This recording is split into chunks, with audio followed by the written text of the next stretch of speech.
Friends and fellows, boys and girls of all ages, we've done it again.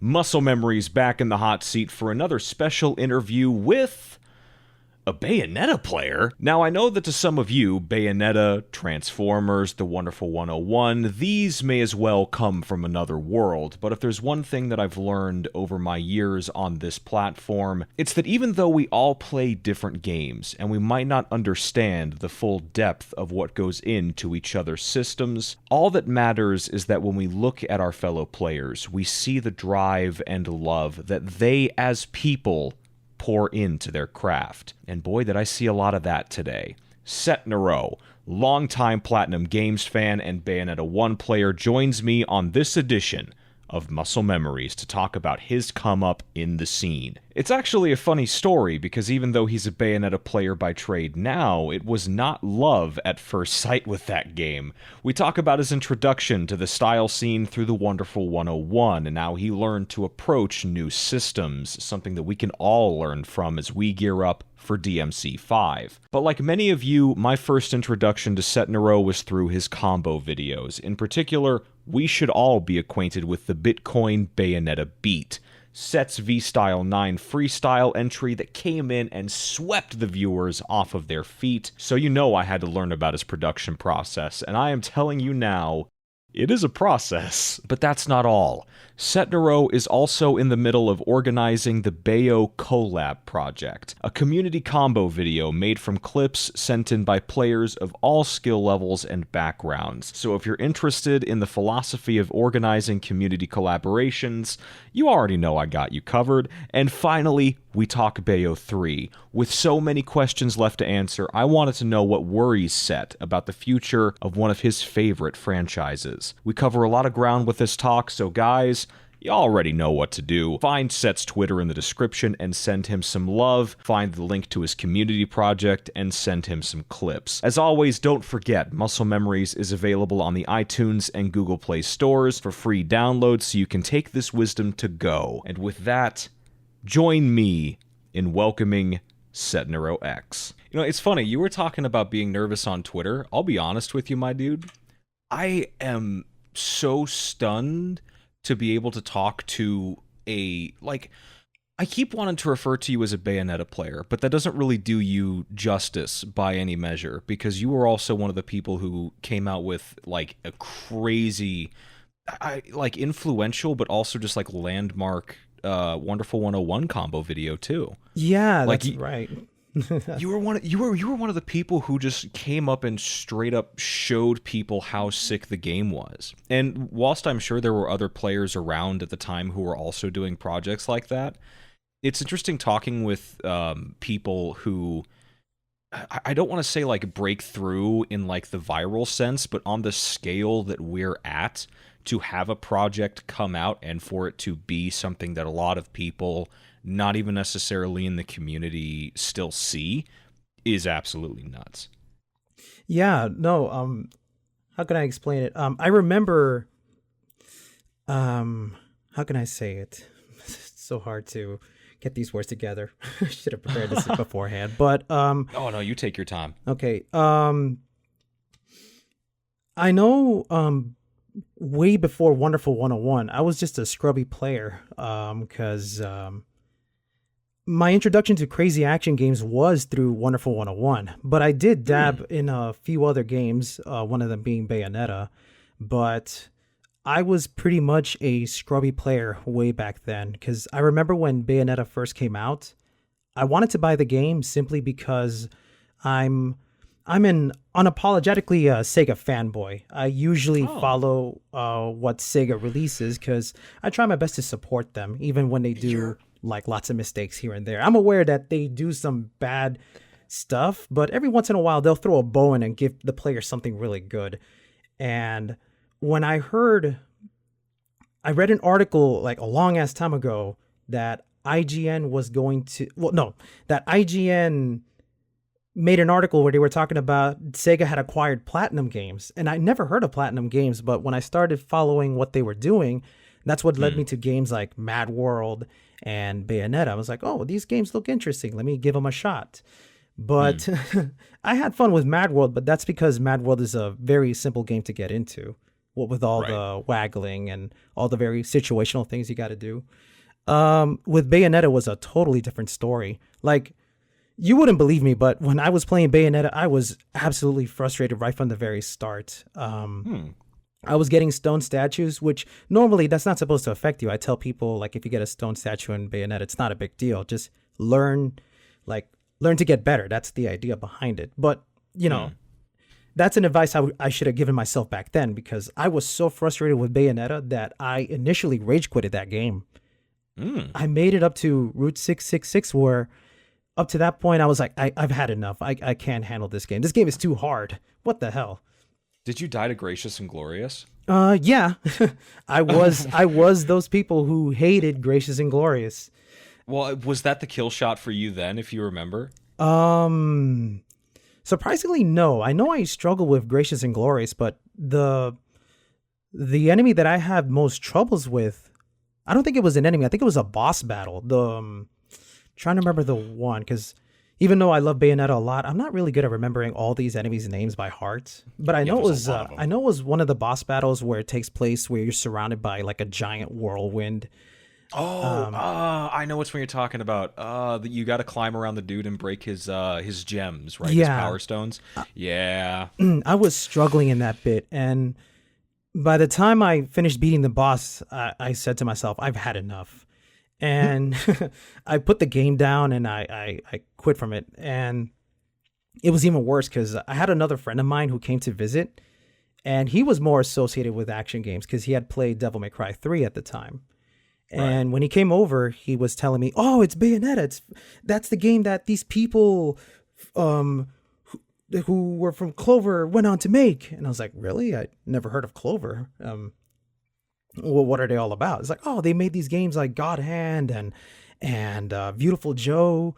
And that's the thing. I knew about those games, but only because I've seen pictures or videos of those things online, but I never actually played those games. At the time, of course, because I did eventually try out God Hand and Beautiful Joe. Those are great games. But yeah, like when I saw my friend, like I had my friend play Bayonetta, and after watching my friend kick so much ass in that game, because he was able to pick up immediately how to play that game. And I'm watching it, I'm going, I can't believe this. This guy is playing the game much better than I can. And I own the game. Yeah. So it got to a point where my friend is having so much fun, and I told him, "You know what, dude, you can keep the game. I don't want to see it anymore." Oh, you said keep it. Yeah, I basically gave it to him, but I did continue to play a lot of these Platinum Games stuff. Eventually Vanquish came out. I had fun with that, but I played it on a low level. Like I played it like Gears of War, which is not something you're supposed to do, right? Right. And it doesn't help because I actually do love Gears of War. And then eventually, you know, Platinum Games left Sega to work on these other games with their other publishers. Like that's how we got to Metal Gear Rising. And what was that other game they did? I'm trying to remember.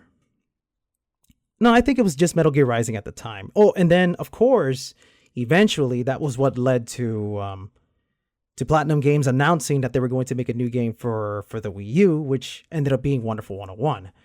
Now, before, when I would see all these games that Platinum Games was releasing, like Bayonetta and Vanquish, Anarchy Reigns, I would look at them and I would say, "Oh, those are cool games. I'll try it out." Yeah. But there was something about Wonderful 101. I honestly can't explain it. But when I saw the preview for the game back when it was called Project P100, right, something about the game just clicked with me.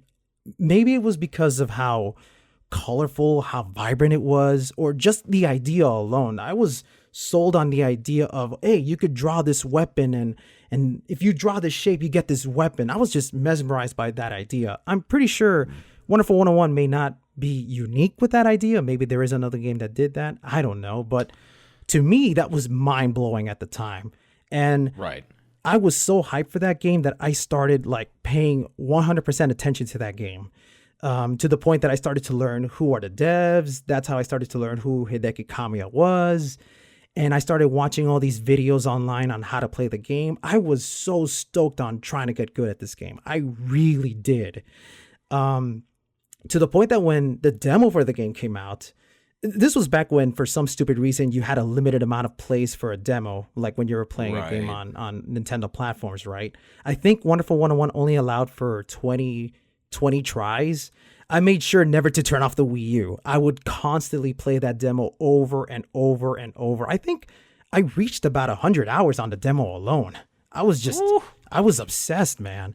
Just the idea behind Wonderful 101, caught my attention. And then, of course, I started watching these videos online, like particularly the ones that were made by Soar. Soar made this fantastic video where he basically did a system breakdown for Wonderful 101. I paid attention to that. Like, this was just like, it was one of those where I said to myself, like, I know Wonderful 101 is going to be a tough game, but I want to get good at this game because it's so much fun. Right. And of course, eventually I did. I started playing the game constantly, and I started having discussions online about it. And I think someone told me, I'm trying to remember who it was, but it was way back when I used to be on GameFAQs. Someone was discussing about, how can you be stylish in a game like Wonderful 101? And of course, at the time, I didn't know anything about stylish play. I was more about have fun and go at it, right? But that was when someone started sharing with me these videos from other players who had done combo videos for other games like Devil May Cry and even Bayonetta alone, right? And I was thinking, well, can it be done with Wonderful 101? Let me give it a shot. And that's when I made that first video I did, Combo to the Beat, which was a very, like, looking back, that was such a very shoddy video. Like, I recorded it with a really old capture card. But when you look at it, you can tell, like, I put a lot of passion into it. I was trying my best to show off how great this game was, because I have a habit of playing a lot of niche games. And every time I fall in love with a niche game, I always try to tell people, you got to try this out, man. Like Resonance of Fate is another niche game that I absolutely love. With Wonderful 101, it was really different because it was like, instead of telling people to go get it, I wanted to make a video that could prove to people that Wonderful 101 is a great game if you get good at it, of course. So, that's part of the reason why I made that combo video. Wow. And when you were first, so you looked at like early pre-release footage back, you said when it was still called P10, Project P100. P100. That's what it was called. P100. Yeah. And that's when you decided that you were going to make this a main game before you even played the demo. Before I played the demo, before the game was ever available to the public, I knew from the start I wanted to play this game. And while you were getting into the demo, so you said for a while that you were focused primarily on just playing the game. So you were just getting comfortable with the system, or did you have an approach to improvement, or was that even something you were thinking about at all? It was more a matter of just getting comfortable with the game. Because let me see. Before Wonderful 101, I was also into fighting games at the time because I have a friend of mine who loves playing Street Fighter a lot, right? So me and him would always go toe-to-toe. And the way I learned to play fighting games was just to take it easy and simply learn the mechanics of the game before I could start showing off online. Well, not showing off, before I could start going online and start winning all these victories. So I sort of took that same principle and put it to Wonderful 101. It was a matter of getting comfortable with the game so that I can draw these shapes without ever messing up. And that's why I used the Pro Controller for Wonderful 101, because there were pictures online that said, instead of using the touchscreen, use the right stick and draw the shapes like if it was an input command. So that's what I basically did. I started drawing these shapes as though it was an input command. So I was using my fighting game skills to apply it to Wonderful 101. The cross-training tech? That's... Oh, I never made that connection. That's sick as fuck. Oh my god, that makes so much sense now. Yeah, okay. There are some connections between, crazy action games with fighting game. Not a lot, but there are some surprising similarities between one another. I don't speak for everybody, of course, but I'm not that much of a pro at fighting games in general, but I love them enough for me to be able to learn to do all these input commands without ever messing up. Right. You know? And then just more the cross training though is what's nuts. So were you a pad player? I was always a controller player. Yeah, I never did use a fight stick. I've tried, but the problem is one is the fact that, you know, getting into a fight pad altogether is kind of tricky. And also the fact that they're very expensive. I've done some research to see if I could get into fight sticks, and I would love to. It's still in the back of my head, but for that to happen, I have to make a big investment on it. Right. So for the time being, it's just controllers, and I'm fine with controllers. Well, hey, and absolutely, if you can actually use them and you're comfortable with them, especially if you don't mess up inputs, that's all that matters. Yeah. That's actually the entirety of what it comes down to. Mm-hmm. And now, while you're learning Wonderful 101, you get introduced to the idea of style. Yeah. Just as like a broad strokes concept. Was there anything in particular that you saw in those Devil May Cry videos that you just looked at Wonderful 101 and was like I can try to recreate something here? Or what did you really take from your first exposure to the style scene? Well, I started getting into the style scene when I noticed that there are a lot of things that Wonderful 101 has that carries from what Bayonetta and Devil May Cry had.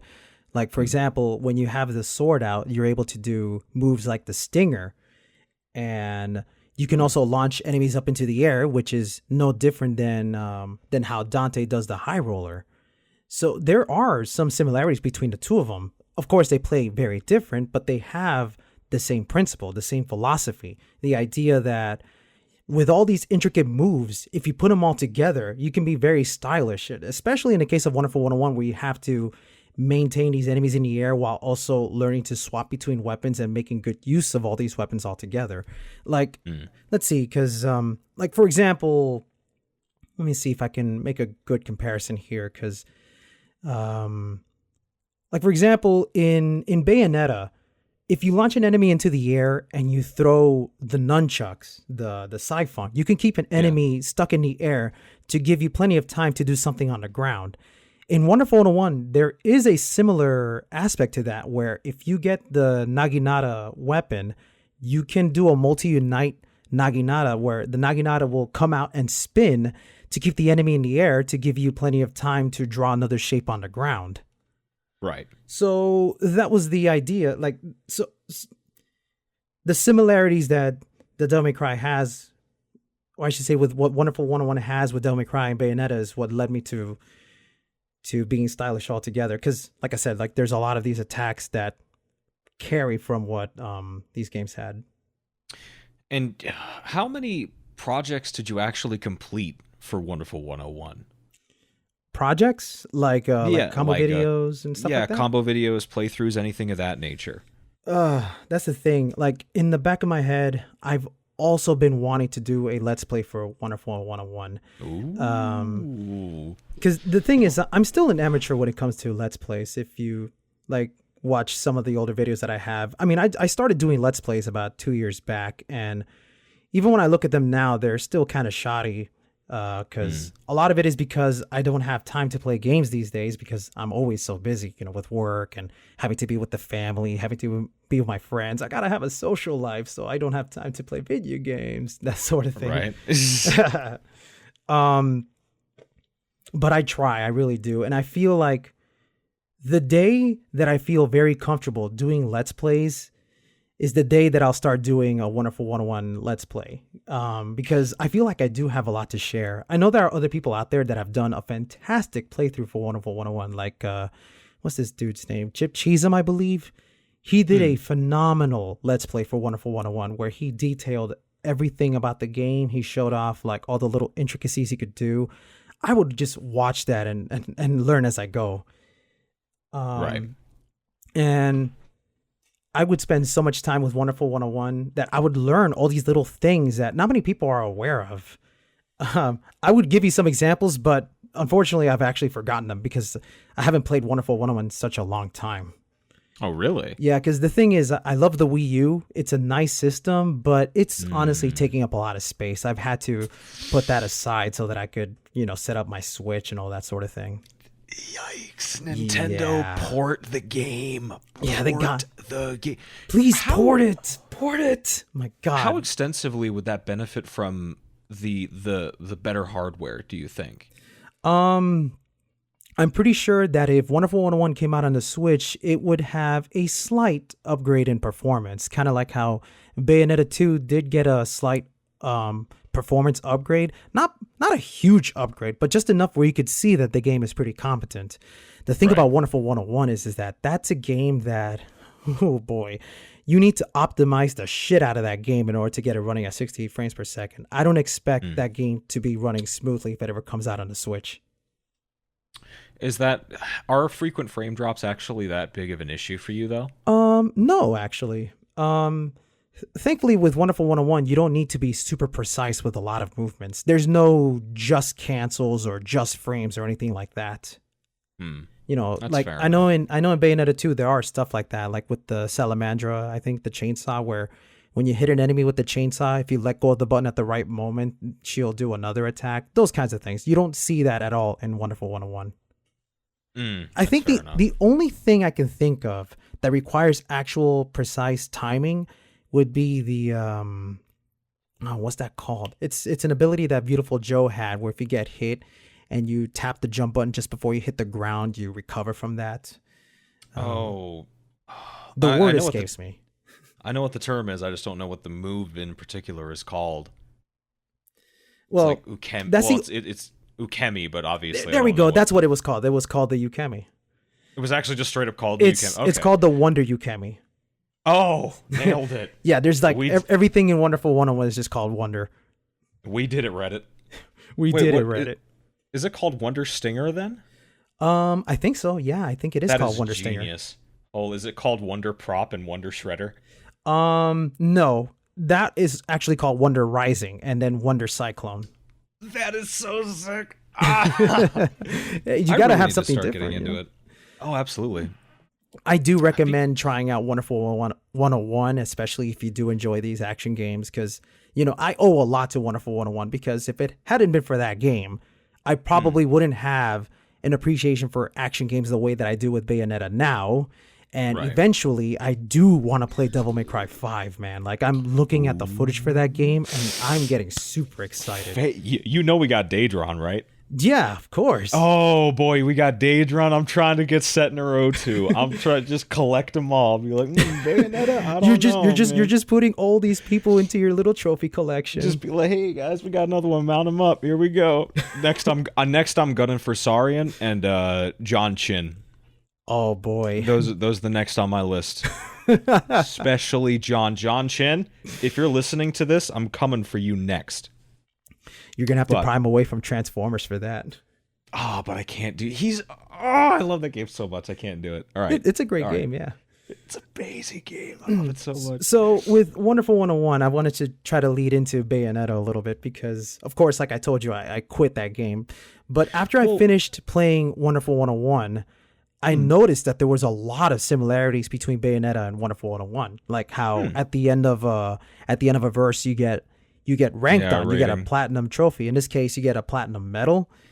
And I know at some point after I finished playing Wonderful 101 on the hardest difficulty, I started remembering, oh wait, there was a game that Platinum Games released that's kind of like this, right? Bayonetta, right? So, of course, in order for me to get it back, I had to call my friend. I was like, you bastard, give me back my game. Why did you steal it from me? You got the copy again. How long was that period? Oh, boy. How long did the Bayonetta retrieval arc last? Damn. I don't keep track of that. I know for a fact that it was a year after Wonderful 101 came out. So, oh, wow, that is a minute. We look up the release date for Wonderful 101, I could probably tell you that. Let me see. But then that also... What's up? But you gave Bayonetta to your friend before Wonderful 101 came out, though. Yeah, it was before. This was way before I heard about... this was before Metal Gear Rising was a thing. This was before Vanquish was a thing. I gave up on Bayonetta really early. It was probably in the same year that I got it. Wow, that's nuts. I forget how old these games are sometimes, too. Yeah, they are pretty old. Like, I think Bayo 1 and DMC 4 just, like, came out yesterday or some shit. No, they're 10 years old. Yeah. Oh, my God, I was 11. What do you mean I was 11? Holy hell. Wow. That is depressing. I can't believe it. Wait, how old are you, actually, if you don't mind me asking? I'm 21. Wow. Oh, wow. Yeah. I feel old. No. My friend Ian, he's like 30. I don't know, but he's an old boy. He's older than you and me combined. Wow. Not combined, but you know, I just give him. No, shit. I know what you mean. He's like 80. If it was combined, he'd be like what? Like in his 60s. He already walks around with a cane. It's hilarious. He's basically V at this point. Ian, if you're listening to this, we're putting you into a geriatric home in the next month or so. We're gonna have to put him to sleep eventually. Oh no! Please say it ain't so, Doc. But so eventually you called up the homie. You tried to get Bayonetta back. Yeah, I called him. I told him, "Can I get my game back?" And so I did. I got the game back, and I decided to approach Bayonetta the same way I did with Wonderful 101, where I would spend a lot of time looking at how other people play the game, trying to check up online to see if there were any tutorials for it. That's what led me to seeing yet another video that was made by Saurian, which was the Umbran Arts. Yeah. And also Yoshesk's dodge offset tutorial. All those videos, I took them. I took them to heart, and I paid absolute attention to those so that I could make the most out of it. And of course, I still struggle with the game. It was one of those where, like, the first thing I did was I erased the save data so that I could have a clean start. And I spent probably like countless months just playing the first chapter to get a handle on how Bayonetta worked. So it was a matter of learning how Bayonetta behaved before I could start tackling how the enemies behaved. That's actually a very smart approach. Yeah, it was like, as I got older, I guess I realized like I have to play these games in a much more smarter fashion, because before it was just let me just beat the game so I could get to another one. But that's it's not the wrong way to think, but it's not going to get you where you want to go. Exactly. These action games were made to be replayed as long as you want. Like, I still play Bayonetta to this day, so that has to mean something. Right. Still love it. And you said for months, though, is what you recall? Just getting used to it. Were these like daily sessions that you would embark on, or was this over a span, like you had scattered play sessions and just in sum total it took you a few months before you were ready to move on? It was scattered play sessions. Because I'm trying to remember. I know that it wasn't just Bayonetta I was playing. There were other games at the time that I was obsessed with. That was when I discovered games like Valkyria Chronicles and what I mentioned before, Resonance of Fate. Right. What other games was I playing at the time? Well, playing Smash at the time? Well, yeah, I'm always playing Smash because I have a different group of friends that every week it's always just Smash. So, of course, I got to play Smash with these guys. Right. Wow. So, but even still, you hit up, like, after that time span, when were you actually comfortable enough with Bayonetta to start looking at how enemies behaved, if you can recall? Like, did you have a standard that you had to hit, like, preconceived in your mind? It was one of those where I remember I started to learn how effective Bayonetta's Wicked Weaves actually were. And that was when I started to learn that Wicked Weaves aren't just powerful attacks, they also stagger enemies, and in some cases, they shove the enemies far away. So when I learned about that, that's when I started approaching some of the tougher enemies, like Grace and Glory. I also learned about how Bayonetta can trip enemies when you do certain attacks. Like, I know there's one combo she does where it's punch, punch, punch, then kick. Kick, yeah. And when you do that, she sweeps, and I learned just by watching from experimenting that enemies trip to the floor. So when I learned that that's what happens to Grace and Glory, it's like, yes, I found the ace in the hole. I'm going to be using that strategy along with all the other things that I've learned. So yeah, of course, it's like, how can I say? It's like, that's just one of the things that I've learned, of course. Over time, I started learning about how to stay in the air, how to do all these crazy combos. I've learned about how certain enemies can stay in the air, how some enemies like Joy and Grace refuse to stay in the air, but you can still keep them controlled if you're smart enough to know what they're going to do. That's when I started learning about telegraphing, how, like when you're in a certain position, in a certain place at the time, that will cause Grace and Glory to attack you in a certain way. And then I started learning about how you can manipulate enemies to do what you want them to do. Because when you shoot at Grace and Glory, they block. They have to stop and block that attack before they attack you.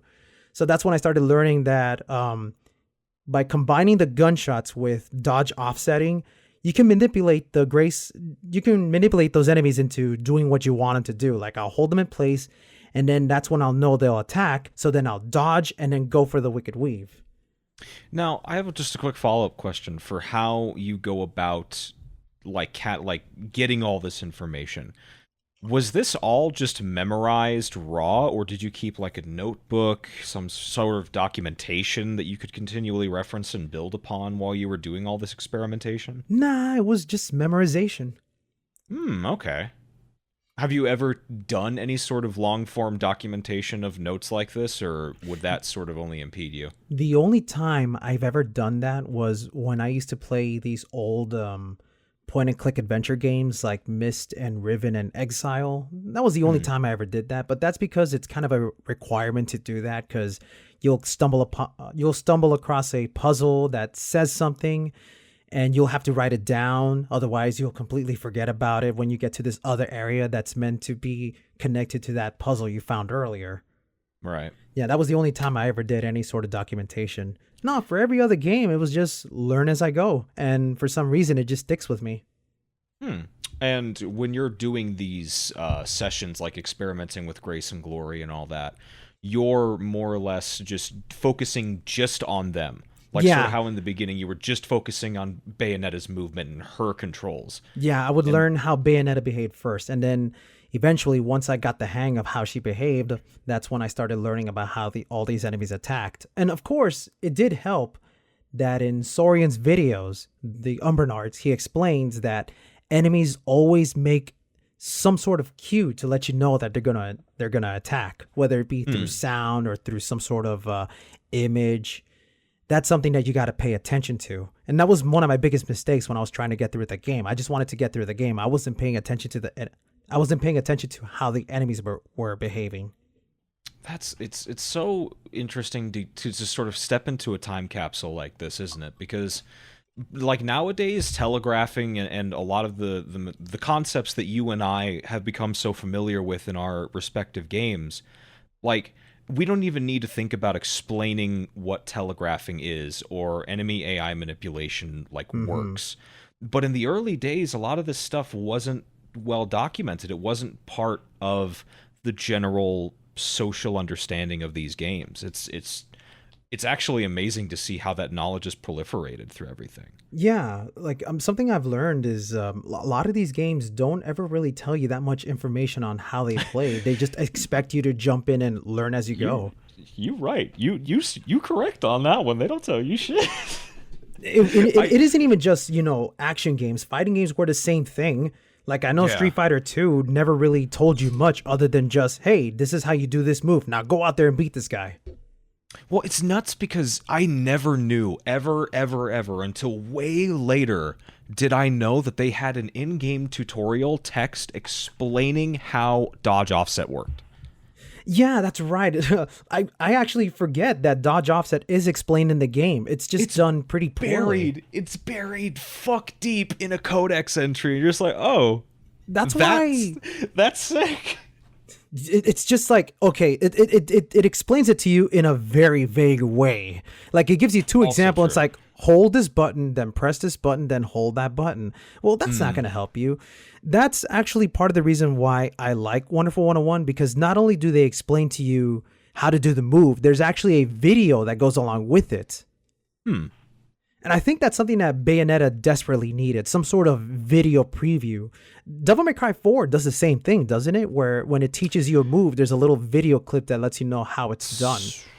In some menus, yes, but like when you're just buying the moves from the divinity statues, you get a PowerPoint presentation. Okay, all right. So doesn't sound any better than what Bayonetta does, I guess. But for 5, I think they're boosting it. And then the reboot, credit where it's due, in its upgrade screens, they let you try the moves. So yeah, that is another thing. I do like it when a game lets you try out the moves before you buy them. I think God Hand did that too, didn't it? I want to say so. I don't know if it had a try. Oh, yeah, it did. It did. It had the it had dojo. It had this little dojo where you can just experiment the moves and then beat up some wooden robot. Yeah, that just mimicked a regular enemy. It was so smart. Yeah. Oh my god. Action games are sick. Of course. Well, where would we be without them? I would not be here. I would be upset. You know what, Set? You know where I'd be? I'd be a League of Legends player. Oh boy, I would probably be an Overwatch player, except I already am. Well, actually, no. I love Overwatch, but I don't play it that often these days. It was great when it first came out, but with all these updates, it's like I can't catch up. I can't. Well, it's tough to enter like alternate dimensions because whilst I played games, like my history before action games was like Team Fortress 2, League of Legends, Call of Duty 4 Pro Mod, like things that were competitive that had metas to them. But I was too... I guess I like young and inexperienced to know how meta development and internalizing a game really worked. So, and like that carried over into 4. Like I played 4 for a long time back in like 2015, I want to say, and I wasn't getting anywhere. And I was just constantly looking at other players like, I couldn't crack the code. I had no fucking clue like how they were so sick and how they understood the system on like a deep primal level, and I'm just over here like getting hyped because I kept like JC'd Caliber twice in a row. Like just no concept for how to improve it all. But now, and I think it's sort of a similar thing that you went through with the Wonderful 101, where just we, like whatever game found us first and really grabbed our attention, we grew in that. Yeah. And you know, to say like there's an alternate universe where we never had the Wonderful 101 or we never had Devil May Cry 4, it's just I can't imagine it. Yeah, right. Like, I don't want to say that I'd still not know how to learn things properly, but I can't deny I'd probably still be... I'd be a very different person, is the least I can say. And I think that's the case for a lot of people. Yeah, it's that little simple twist of fate, you know, like, oh god, really you find that one game that just speaks to you and it opens you up to this whole new world. It's gotta be... We have to live in a simulation set. We really do. we just fucking have, like, imagine the chain of events that has to happen for you and I to exist in like a space where we can even play video games at all. Like we could have easily just been born like 100 years ago, or just in some other part of the world where it just is not as infrastructurally sound to where you can play video games recreationally. And or just like these games never come out, or we just never hear about them. But not only did all of that shit happen, but we got invested, and now they're getting sequels again. Oh yeah. It's always lovely, like when like a game you love gets that sequel.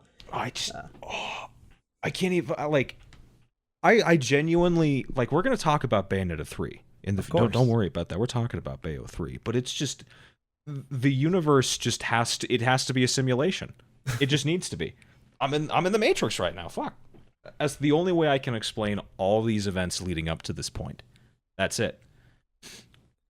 But speaking of events leading up to a point. You got Bayonetta 1 back, right? I did get it back. You started working on it. You had this whole like systemic approach for breaking down and internalizing the new system that was partially carried over from your time with Wonderful 101. Yeah. how long did it take before you wanted to start working on projects for Bayonetta? It came about after I had finished doing my project for Wonderful 101. One of the projects that I did, well, actually, I think it was like the last project I did, was for an entry as part of like this V-style tournament that 4chan was hosting. This was back when there used to be a Crazy Games General group on 4chan. I don't remember how I came across that. All I know is that I have a friend of mine who's like a total B-tard and a V-tard. So, you know, he told me, just come to 4chan, just talking shit. Called out, just come on to 4chan, kid. We got a board for you. And he told me, like, just have fun on 4chan. And yeah, I do spend, well, I used to spend my time on 4chan a lot back in those days. Not as much today, but every once in a while I'll browse it when I'm really, really bored.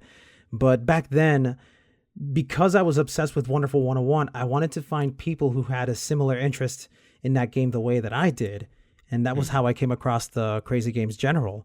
And for a while it was great because, well, it still is, you know. I mean, they don't do Crazy Games General on 4chan anymore because there has been too many shit posting going on there, because you always got that one going, hey, where's my God of War? It's like, get the hell out of here with that shit.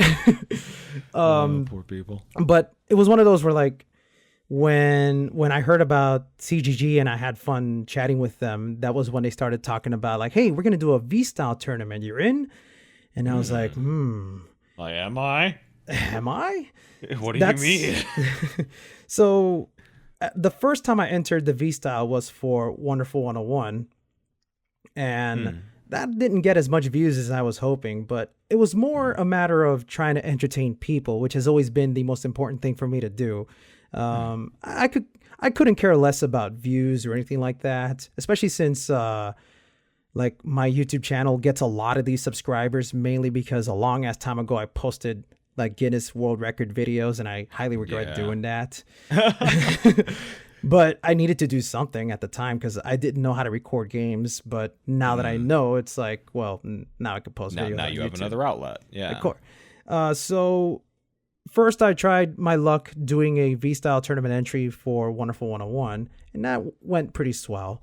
But then when the next V-style came about, that was when Bayonetta came out for the Xbox One through backwards compatibility.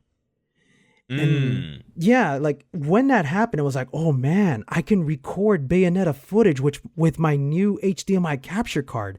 Maybe I should do something.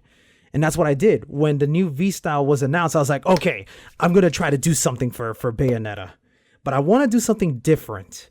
Because I was looking at other videos that people had made for Bayonetta, and one of the things that I noticed is that the music that they always pick is like this high electronic type music, or sometimes they use the actual song from Bayonetta. I wanted to do something that would help make my video stand out.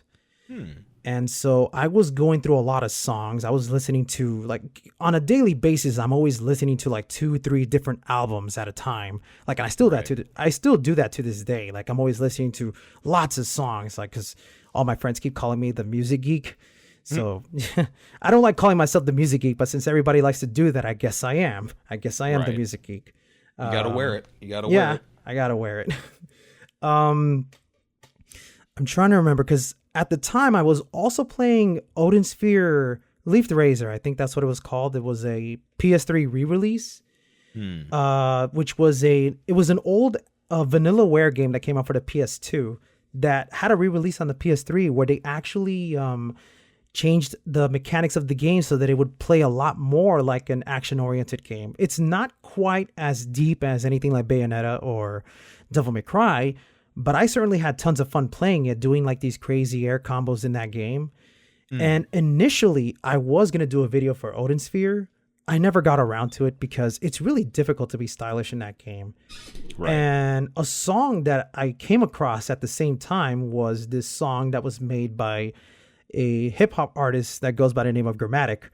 He did a song called Satoshi Nakamoto, a song about Bitcoins. And in Odin Sphere, every time you beat an enemy, you open up a treasure chest and all these coins come out. I was like, I wonder if I can theme this video around that. And I can't believe the lore for the Bayonetta Bitcoin beat. Oh my god, I can't believe it goes that deep. Holy shit, this is so good. Oh my word. Yeah. So yeah, I tried to make a video using Satoshi Nakamoto with Odin Sphere. I wasn't feeling it, so I ended up scrapping the video. But then I look at Bayonetta, I'm like, wait a minute, there's currency in Bayonetta. Oh. How about I give it a shot? I can't believe this. And you made one of the sickest fucking entries. You won the freestyle for V-Style 9. I did. Off that premise. I was completely shocked that I won that. No. What's even more shocking between you and me is that when we were all watching the V-Style tournament, this was when we finally had our Discord group. Among the people that was watching it was Yoshesk.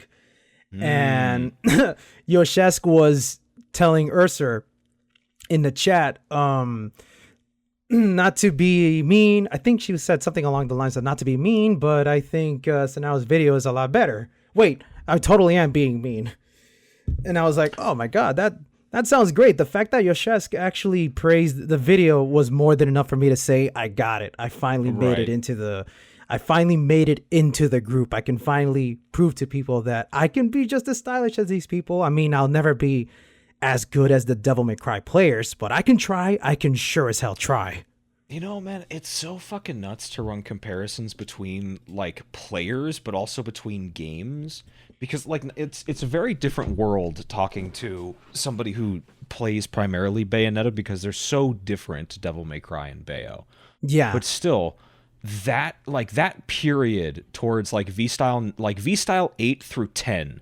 When Platinum games started to take over, because for a while, those style tournaments were dominated by Devil May Cry, as was their origin. They started as true style tournaments. Yeah. But now they just fucking evolved into something that was so, I guess you could say inclusive, but now they had this like renaissance almost, where they had amazing content like the Bayonetta Bitcoin beat.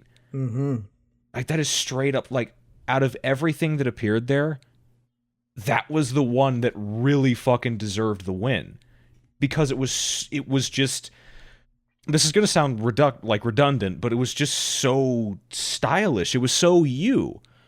And now that I know the lore behind that shit, the Odin Sphere meets Bitcoin beat fucking premise in Bayonetta, I can't believe that shit. I love the fact that you call it a lore. I mean, it is what it is. It is. You can put that shit in the Ultimania of your life.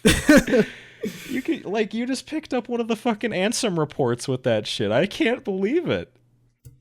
That is amazing.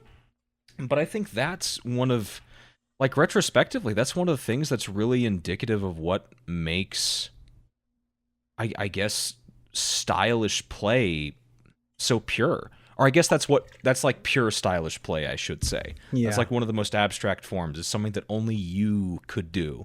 And you did it so well. Well, thank you. I don't believe that shit.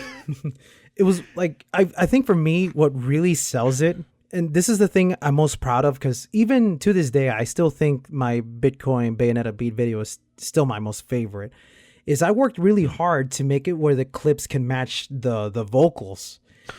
I love you, Setnaro. I wanted to talk about that.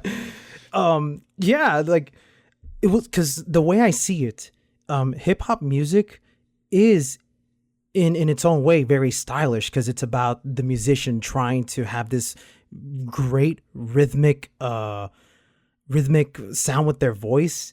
And when they have like this great flow with the way they write out their lyrics, it just builds up to this great, how do I explain it? It's like Oh man, it escapes me, man. I hate Is when that is it shit like happens. just are you searching for like it's like a complete package that's just actualizes the artist or? Well, the way I can say is like hip hop in his own way is very stylish. To me, hip hop is very stylish. I'm not into hip hop music to begin with, but if I find a good one, then I know it's really good because I enjoy it. And Satoshi Nakamoto was one of those hip hop songs that made me just fall in love with that type of music. And like I said, I really wanted to make a video that stood out because you would never picture Bayonetta and hip hop combined, but I made it work. Oh my god, it's so good. So wait a minute. Does that okay? There was one thing that really caught my eye in your Swingin' Soul video, if you remember. There was like there was a combo that it was an Odette Durga combo that ended with you like grabbing the demon once it was frozen with Odette. And then you went over and I think you charged Shiraba's punch hold, right? Yeah, Or you did the Iaijutsu, right? I did the charged, yeah, the Iaijutsu. And then it was timed perfectly to the song. And in my mind, the whole time I was like, wait, because I recently did an interview with Redgrave Keo. He's a DMC4 Virgil main. And he recently finished a project that was a pretty big, serious send-off for him in Symphonia. And, we were talking privately a few times about how tough it was for him to edit gameplay to a song. Like, he ran through 3 or 4 tracks that he loved, and he's like, I just can't make it work.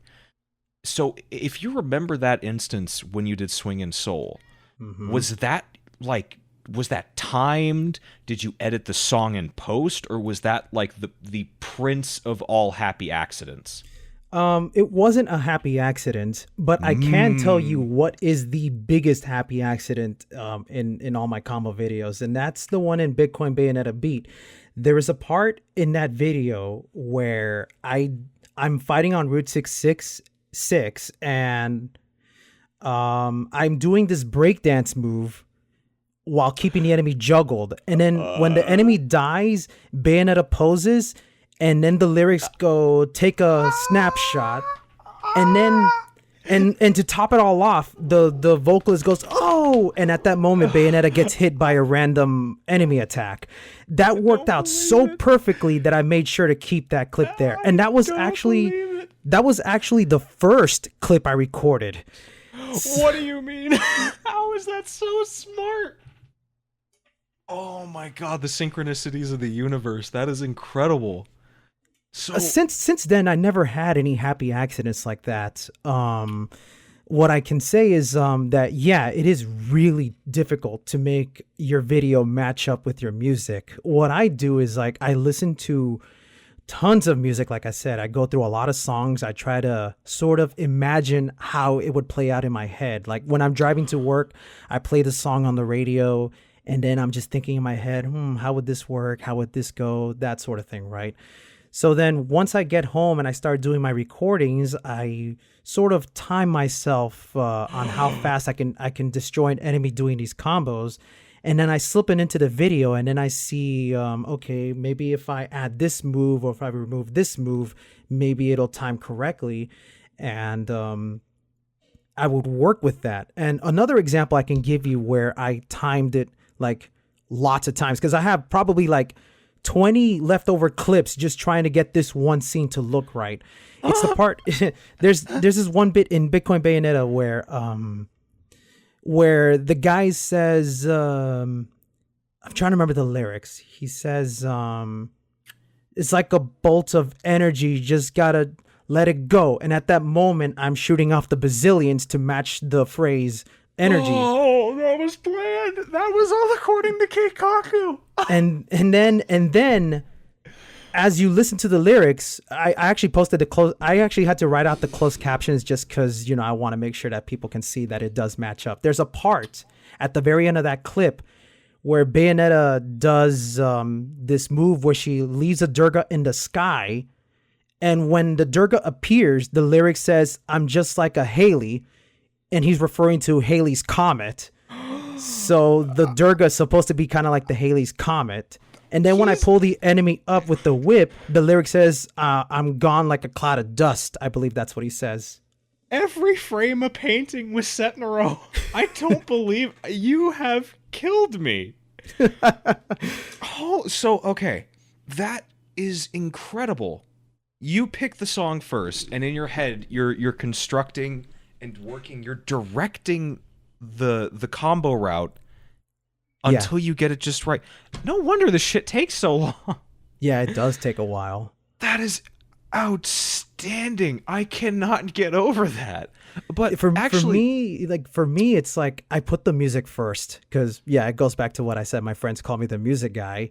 And for me, the music is just as important as the video you do. If you have a crappy song, it doesn't matter how skillful you are. You're going to deter a lot of people away from you. So I actually have a follow-up question about this in regards to your play, trying to craft a section around music. Do you think that it's necessary, if you hadn't done all of this fundamental training at the start of your life cycle with Bayonetta, would you be able to internally, while you're driving, just visualize and construct combo routes around portions of a song? I can. I'm able to visualize in my head how it would go about. The hard part is seeing if this combo can last long enough for the enemy to stay alive up until the very end. Because I've had moments where I can visualize this combo, but when I actually executed, the enemies end up dying too soon, even on the hardest difficulty of the game. So would you have been able to still do that, though, if you hadn't had all this training beforehand? Where you just really got comfortable with the game on a memory level? Because there's this interesting thing that I struggle with occasionally with DMC, where I try to do something similar, where it's trying to plan out in my head, not necessarily to a song, but just combo routes in general while I'm sitting somewhere. I used to do this a lot back in high school, where I would just be sitting down, planning out a route, just there. This is back when the first release of Style Switcher came out for DMC3 on PC. And I just was trying to think of ways to, or actually, no, it wasn't back when Style Switcher came out, because I remember in my notebook having which style guns and swords I had.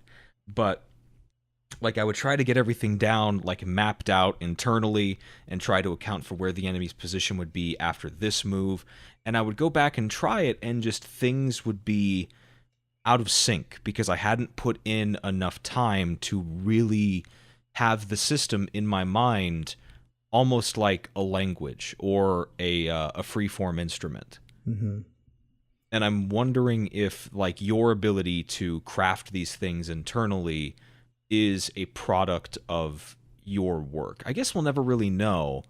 It is difficult to determine. I mean, it could also be the game itself, because I know with Devil May Cry, in particular 4, because I've only dabbled a little bit with DMC 4 this year, and I can already tell that that's a game that's so freeform in combos. It's I cannot imagine how these people even start to imagine how these combos can play out. With Bayonetta, it's a lot more streamlined, so it's kind of easy to understand how the enemies behave, because Bayonetta is not quite as freeform in that regards. Well, it's interesting because, as a bit of an outsider, right? Bayonetta, as you said, appears not linear, but like you said, a bit more streamlined, where in order to get certain knockback reactions, you have to go through this entire... Well, I say it like it's a long thing, but you have to go through a dial combo, punch kick combo route to hit a wicked weave and all that. Yeah. And that's it gives you time to think. I know that we have explorations of what you can do with Umber and Spear movement and all that now in combo routes, but just looking at it, it's interesting how many people, you included, are approaching Bayonetta with this concept combo mentality, when it almost seems like the joy of the game, or the game at its best, is based around almost its ecosystem. You going through, you're dealing with specific enemies, enemy waves, they're getting a chance to react. You know, you're dealing with combat versus as opposed to crafting combos. So what really keeps like combo creation in this system engaging for you? That's a really good question. What makes it really engaging? I know in particular Bayonetta 1 is very engaging because despite Bayonetta being very streamlined in how you construct these combos, ultimately it really does boil down to how these enemies behave as you're fighting against them, because there are certain things you are able to do that can manipulate them through these combo sequences. And with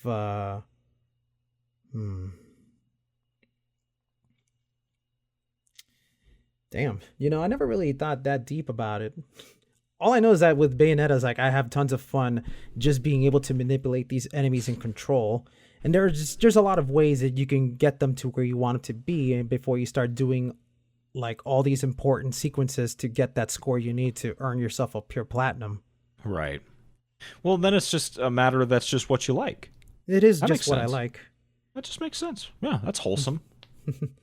That's good. But okay. It's one of those where like if I would definitely need to answer this, it would be something that I would have to sit down and actually start writing down so that I can really pinpoint what definitely makes Bayonetta so engaging. Because for me, I could just simply tell you it's really engaging because it feels very rewarding when you can break through an enemy's guard and have them in your control. Because I know there are some enemies in the game, like I'm trying to remember their name. I think it was Ardor. I think that's what they were called. The ones that have like this big shield and this big sword, where you can't get through them so easily if you just button mash. Like they'll block you because they have that shield. But if you knock them into the air with a Wicked Weave, that's it. They're putty in your hands. You can start going to town with them. I mean, there are certain rules you can't do, because if they still have their shield in hand or if they have their armor, you can't grab them with the whip because they'll just break free. So it's just a matter of like understanding what you can and can't do at that moment. Right. Okay, that's actually a pretty solid crossover with some of the mentality behind why a lot of people enjoy DMC combos. So it's probably just more down to a game, like a gameplay preference thing, which makes perfect sense. Yeah. So I know you've got a Let's Play series right now, and this is going, once again, a bit further off topic. Once again, I want to call out a perfect piece of branding on your part. What is it? Set plays. I cannot, like, I saw that, I was like, that is that is so fucking intelligent. It's absolutely ridiculous. I was just looking at it like, oh my god, it's so like, I stared at it, the title, for a solid 5 minutes. Like I'm over here with this trash, like the investigation, devil's advocate, because I play Devil May Cry. Like this kid just set plays. Oh! I honestly think you're overselling it, because to me it's more of a cutie little joke. Because I'll tell you right now. I'm gonna tell you right now. My friends, they always groan whenever I do these set puns with them. Well, not with them. It's because like all around me, I have things that I name after set, because that's just how much of a goofball I am. Like, for example, I have a Wi-Fi router. It's called a Netlink. So obviously I called it the set link. I don't know why. For me, that's just goofy. I like doing it because it works. You know what? I actually think I understand what draws you to the Wonderful 101. You're a fucking superhero. You got the fucking Bat Cave, the Batmobile, the Setmobile, the Set Glider, the Set Link. God damn it. My friends joke around like that with me because they hate it. They hate that I do that because they groan, because like, come on, do you have to name everything Set? Why, yes, I do. It's, even my 3DS, I call it the Set DS because I can. Why the hell not? But I know, man, this just gave me a huge nostalgia right now, because my friend who got married, like a long time ago, it used to be just me, him, and 2 other guys. Every weekend we would always drive out, and I was the only guy with a car big enough to hold all of us. Right. So every time we would drive around all that shit, that's when my friends would actually get in on the joke and goes, "Hey, to the Setmobile, let's do it." Yeah. Of course, the other friends that I have here, they're not quite like that. They're more about, they're more like, they know my real name, so they try to make jokes with my real name. It's like, it's not gonna work. Doesn't fit. But I'm kind of happy that you enjoy that. I'm going to say this right now, though. Like, the whole set plays thing, that was the name that I had always wanted to do from the very start. Because, yes, it's clever. It's Let's Play. But no, it's set plays. A friend of mine chimed in and said something that made me go, maybe I'll consider it in the future. Where he told me, you should call it Ready, Set, Play. Oh, that's also good. Yeah. Okay. Both of those work really well, but I'll keep it real with you, Chief. I really think set plays is the one. That's just me, though. That's fine by me. That's really it. Oh, man. Oh, so that's really what I wanted to touch on in terms of a lot of your play, like strictly your play coming up as a Bayonetta player and how you approach this. Oh, that's actually a good point. Like I said before, the whole like diatribe about Bayonetta seeming like it's more about the verses than anything else.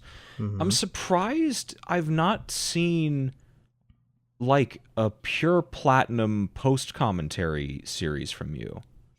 That is something I should do. If I have the time, I would definitely love to do a pure platinum run where I just simply do a run and I probably give an explanation on how I go about it without succumbing to doing a lot of cheesy moves. Because for some reason, I'm not the kind of person that enjoys doing cheesy tactics. I always see these people like doing tutorials like, okay, this is what you do. You do the Durga glitch. End of story. Like, come on, where's the fun in that? That's like a good point.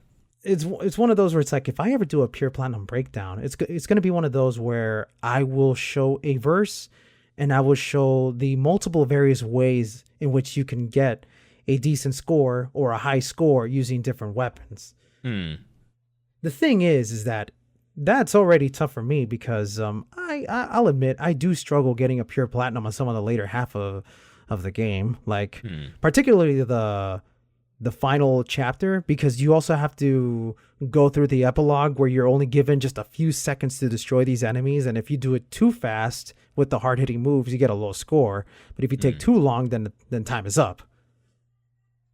So, I mean, eventually I'll come about. There's still lots of things I gotta do. My whole Let's Play series is just something that I do for fun, mainly because all my friends that live in Orlando, there used to be a time where they would come to my house and they just loved chilling and watching me play. They didn't want to play multiplayer games unless we wanted to. It was more about they enjoyed just watching me play because I can be silly just making these silly commentaries. So when they moved out to Orlando, they were like, dude, you should do a Let's Play series because we still want to watch you. So yeah, that's how I ended up doing all this series. I can't believe the lore keeps extending into the fucking Let's Play series. This for people listening at home is true artistic vision.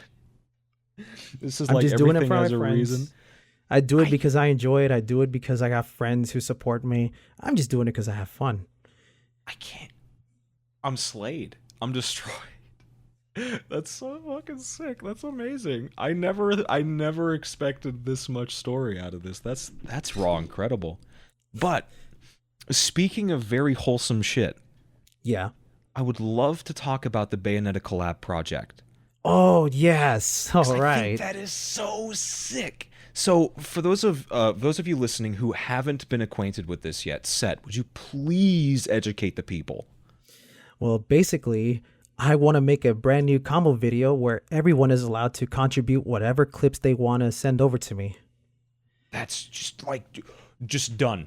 Just done right there. Just fucking Bayonetta, like a community project. I love when those work out.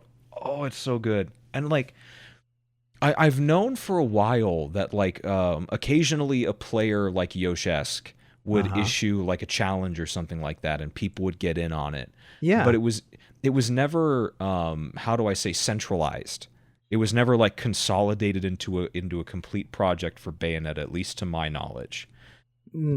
Yeah, there was nothing like that. I did some research. I went online. I tried to find any sort of clips or any sort of videos where someone did that. There was nothing. Hell, I even went through Nico Nico Doga to see if someone over there did something. Nothing. Well, okay. So there's one like lead off real quick that I want to establish because I'm very interested in like the ethics although that sounds kind of weird, but like the mentality and the philosophy of maintaining player gameplay, if that makes sense.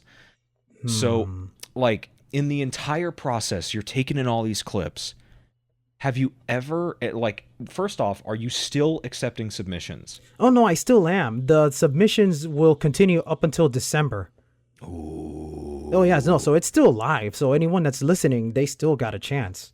Guys, I need you to send in on this. But actually, the follow-up question is going to be important. Have you ever needed to reject a clip? Okay. I'm trying my best to make sure that at the very least, everyone who has submitted something gets at least one appearance in the game or in the video. Because I know my rule was you're allowed to send in 4 clips for each game. So that's a total of 8 videos that you could send to me. Yeah. You can only send in 1 if you want. You could send in 2. You could send in 1 for a game and 1 for the other one. Makes no difference to me. All I want is to see what you're capable of. Because something I ran into is some people, like, I would talk to them on Discord and I tell them about it, and they're like, dude, I would love to do something, but I don't know if you're going to be really harsh with me. I'm like, nah, man, do whatever you want. Because, like, for me, it's more important that you submit something because I want to make something for everyone. This is more a video to celebrate Bayonetta more than it is about showing off your skills. Of course, there will be people showing off their skills, but I'm trying to go about it on a wholesome matter because a lot of the people that have been doing contributions for my videos are people that I have spoken to at some point in the past. They are people that I've either spoken to because we became friends because of Bayonetta, or because these are people that look up to what I do. You know, like I'm trying to remember who it was. For example, like one particular player who submitted a video that I was shocked to actually submit something to me is a girl that goes by the name of Marshmallow Machete. One day, when I was browsing through Steam, I was going through the Steam videos and I came across this person who was uploading a Let's Play and was submitting it through Steam. And this was her very, very first time playing Bayonetta. So if you were to watch her early Let's Play, she was struggling real bad. So I decided to chime in and leave a few comments and on her video saying, hey, you know, like, you're doing a great job. If you do this and this and this, it'll help you out. And she actually took those to heart. And, you know, nowadays she's still doing Bayonetta videos and I can see that she's definitely improved. And wouldn't you know it, she actually submitted a clip for my videos as a thank you. That's so sick. Oh, that's awesome, dude. That's actually, how many has she submitted so far? She's only submitted 1. Okay. But I'm Is it Bayo 1? fine with that. Huh? Is it Bayo 1? Yeah, it's Bayo 1. Okay. All right. Because I think from my understanding, she only has a PC. I don't think she has any Nintendo platforms. I get you. All right, but for sake of argument, right? Let's say that I were to send in a whack clip. Really whack clip. Just not on in the pantheon of things that are it, Chief. This is not it. This ain't it, Chief. Like, would you let me know at least? Would you be like, hey, you know, is there a chance you could resubmit this or try it again? Like, would you approach anybody like that? I really try not to. Well, the thing is, the people who submit, some people who have submitted, I don't have their contact information. I think that's something I should. Yeah, they're ducking you. Yeah. So the way that I see it, you know, I tell them just submit a video, and for your chance to appear in the final mix. That's how it is. It's like. Do you call finished videos final mixes too? Yeah. I love you so much. I always, like, every video I make, it's always final mix. It's so it works. dorky. It kind of makes sense, don't you think? It's a mix. You're putting in a bunch of videos. You're making a song out of it. Yeah, I would say it's called the final mix. Ah, it's so smart. God, I love Setnaro, my new favorite human being. So I love you too. Oh, well, okay. How does the editing process change around? Because I would assume that, like, you haven't got music selected yet, right? Okay, that's the thing. Like, I knew from the very start that this was going to be a very different design process where I would have the videos first before I start putting in a song. Hmm. And so what I've been doing is I've been doing my usual music listening routine where I would go through a lot of songs and to see which one works. And I know this one's going to be really tough because this is not a video that's just about me. This is going to have everyone involved. So I want to make sure that I pick out a song that makes them feel like they are a part of something while enjoying the kick-ass music that they're going to be dancing to. You get me? Okay. Yeah, I get you. All right. So have you've not nailed down anything as of yet, I would assume. I've nailed down at least 2 songs. In fact, Ooh. one song that I nailed down, I actually discovered it a week ago. I'm not going to spoil anything, but I'm just going to say that in my personal opinion, I think this song really sells it for me. In fact, I love this song so much, it became the very first song that you're going to hear in the video. I know this video is actually going to be pretty long. I can't. The rough cut so far is 12 minutes. I gotta, yeah, so it's like, I'm going to try my best to try to condense it. Not too much. It's going to end up being a pretty long video. I'm guessing, I would say it's either going to be 2 songs that are each 5 minutes, or it's going to be 3 songs each being 4 minutes. Oh, wow. But I really want to keep that one song that I ran into. I love it because I'm not to go into too much details, but there is a part in the song where it goes into a guitar solo, and it's like this very cold guitar solo. And I had someone's entry where he freezes an opponent and then uses the bracelet of time to get a proper hit in. And at that moment, when he activates Bracelet of Time is when I have the song kick in the guitar. I want to see the shit so bad. I gotta wait till like late December. I'm gonna try my best to make it where, like, I know the final due date. I believe it's gonna be December 5. I originally had the idea of not having a due date, just let people submit, and then when I've gotten enough videos, I'll be comfortable enough to make it.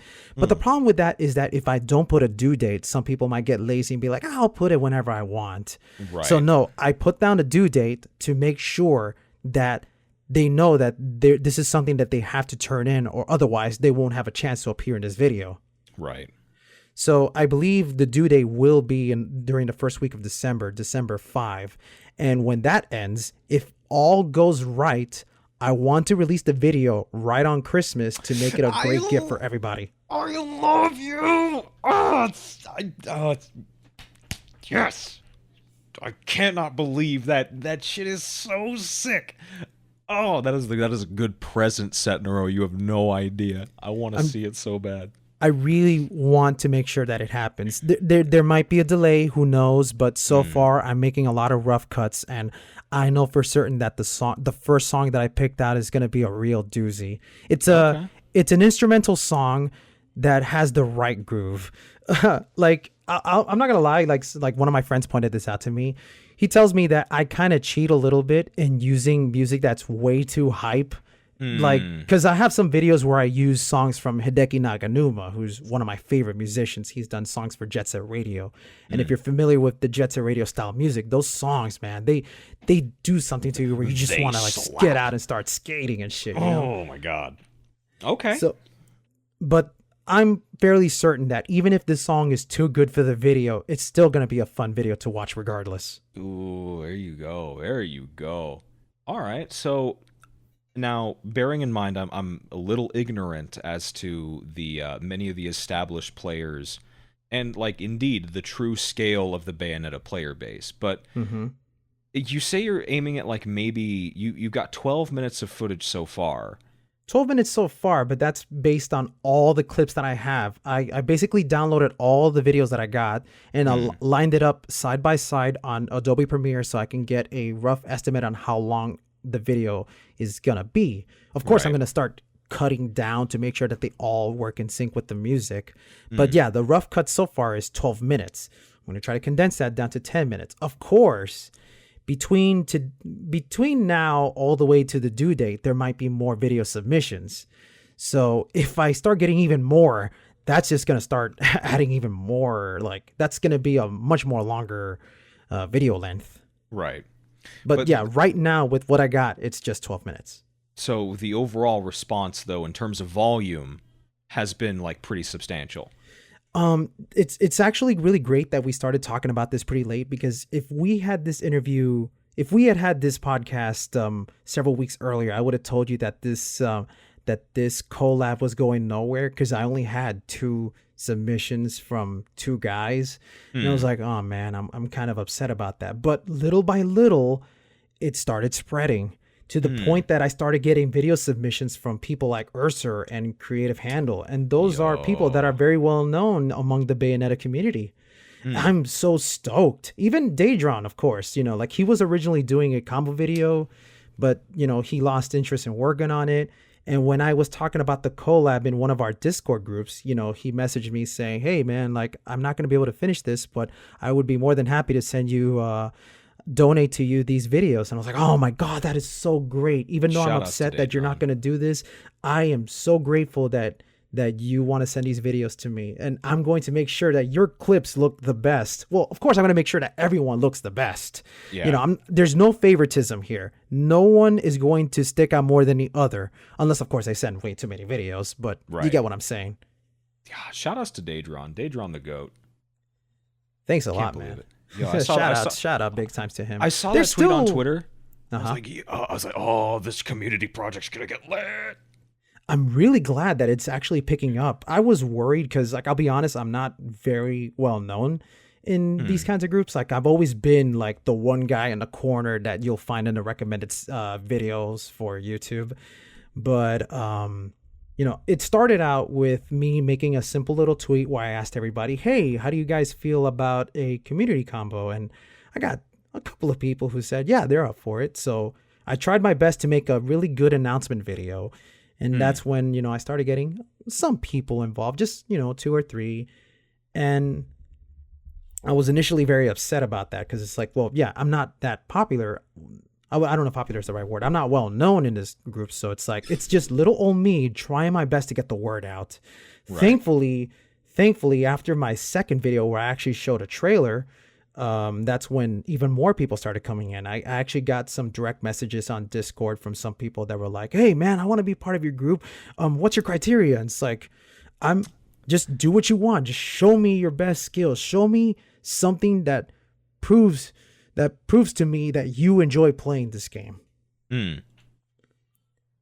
Okay. So it's starting to pick up. There are some people that I would love to see on board. I've gotten in contact with some of them. Most of them either declined or I just have not gotten any answer back. Like, I know the first person that I contacted was Saurian. I wanted to see if he would do something, because, like, he did these guides, and I wanted to do something where it's like, as a thank you for showing me like all these tutorials, I wanted him to get involved so that he could show his stuff. But he contacted me saying that he's quit playing games, so he's probably not going to get involved whatsoever. Oh, wow. He quit? Yeah, he quit. That's like, it's kind of sad. I remember hearing like rumors about it through the YouTube comments, but he pretty much told me that he quit gaming. That's nuts. Yeah, I feel sad, but at the same time, it's like, it kind of makes sense, because, like, at some point someone's got to like move on with a lot of things.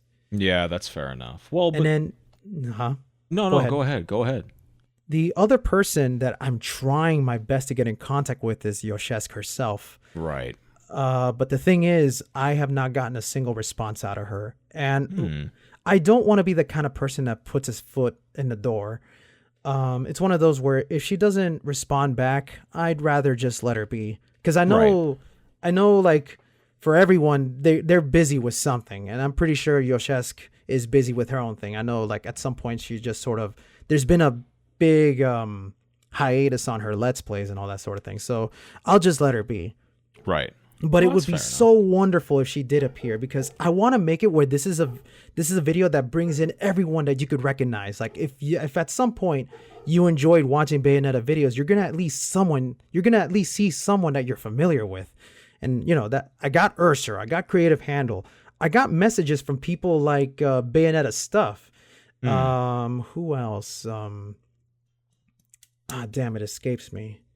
And then, of course, I got some of the other people that just want to be involved because they love the game. They're not famous or they're not big, but they still have something worth showing, like Right. Rocket B. I know Rocket B is one of those dudes that sent something to me.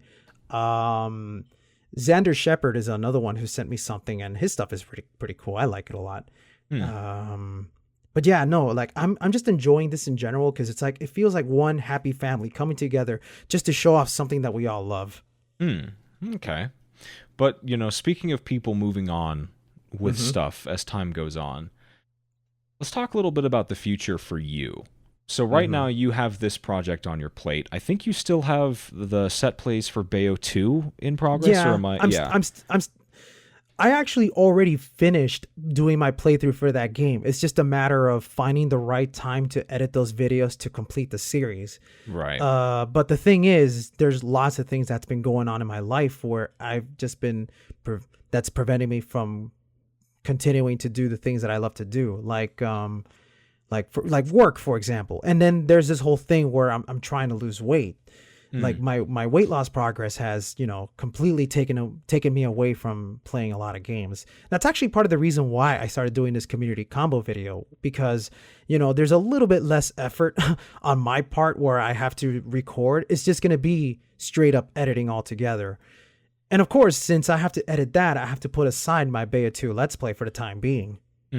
That's fair enough. And all this has to work in concert with your commitments to work and all that. Exactly. Well, you've done all this work in Bayonetta. Where do you go from here with Bayonetta? Like, not even talking so much about 3 yet, but, let's say you finish the community combo mat. It's December. Yeah. Is there anything that you have on hold outside of the Bayo 2 Let's Play that you want to start working on? I'm also doing a silly little live stream where I'm just playing through the game as Little King Zero. Yeah. And that came about because I was hanging out with a group of my friends the other day. We were at a Denny's, and my friend was watching a video on YouTube called the five things that you can unlock in a video game that is pointless. And he saw this character, Little King Zero, and he's just looking at it going, what the fuck? I never heard of this character. Who the fuck is this guy? I never seen you play as him. And I look at it, it's like, oh yeah, that's Little King Zero. It's like, what? I've been playing Bayonetta.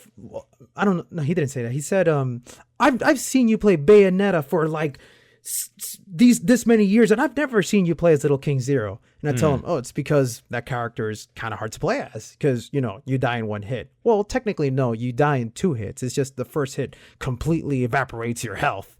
And then the next hit is you're dead. And then, so he got to see that character because I had the Switch in my hand playing Bayonetta at the time. And he was like, show me this character. So, I go into the menu and I show him the character. Here it is. Here's Little King Zero.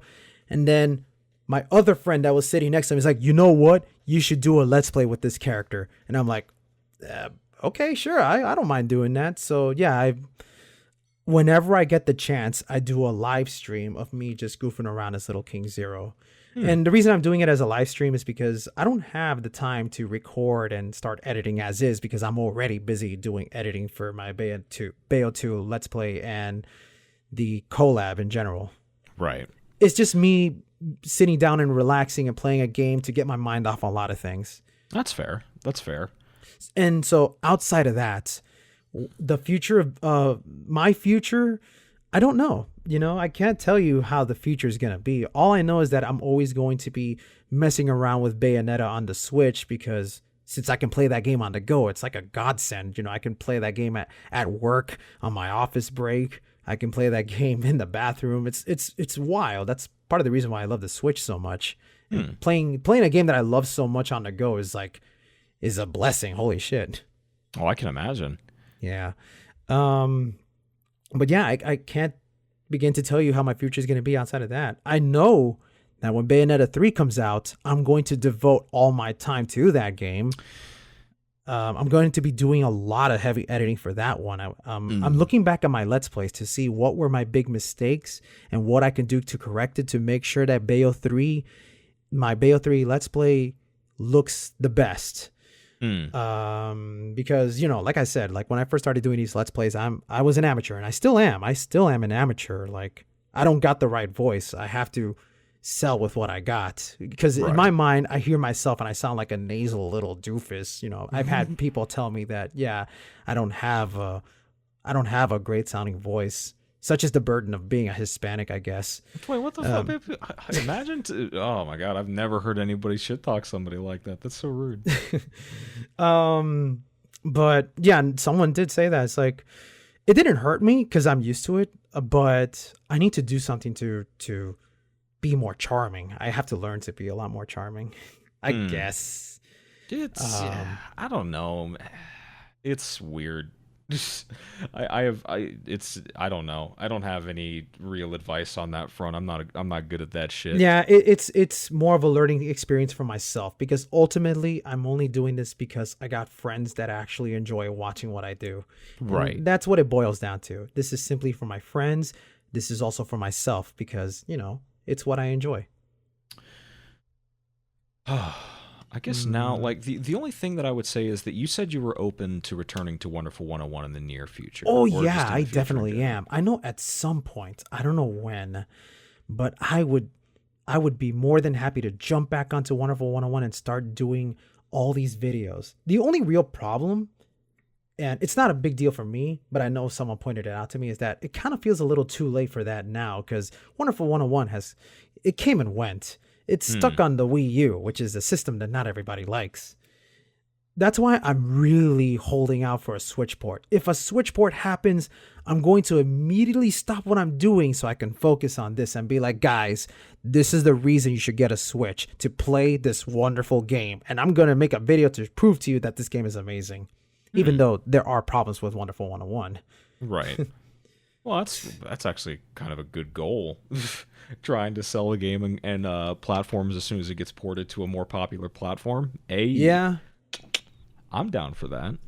And that's the thing. Like that's the thing that I can say about myself. I'm late to a lot of things. Like I was late to learning a lot about Bayonetta. I was late to learning about the wonderful world of action games, and you know, with all these Let's Plays, you know, it's part of the reason why I don't have that much views is because like I'm way behind, and also the fact that, you know, my videos are a little low on the quality side, I suppose. But you know, how can I say it? I know for a fact that now, though, like I have a chance to really show off some stuff now that I'm starting to become a little bit more relevant, just a tad. Because with Bayonetta 3, of course, I'm going to start doing videos for that right from the get-go. And I actually wouldn't mind taking a stab at Devil May Cry 5 when that comes out. Oh boy, like I said, we're taking them. We're collecting them. I do legit want to play Devil May Cry 5, especially since I'm a little bit worried about how Bayonetta 3 is going to turn out, because it's no secret for those who actually follow me that I'm not exactly fond of Bayonetta 2. And I'm kind of worried that Bayonetta 3 will follow how Bayonetta 2 was designed. And I'm hoping that's not really the case. So let me present you with a quick hypothetical for a moment. We still don't know who's directing 3, right? Yeah, we have no idea. So let's say that it comes out and director call is Hideki Kamiya.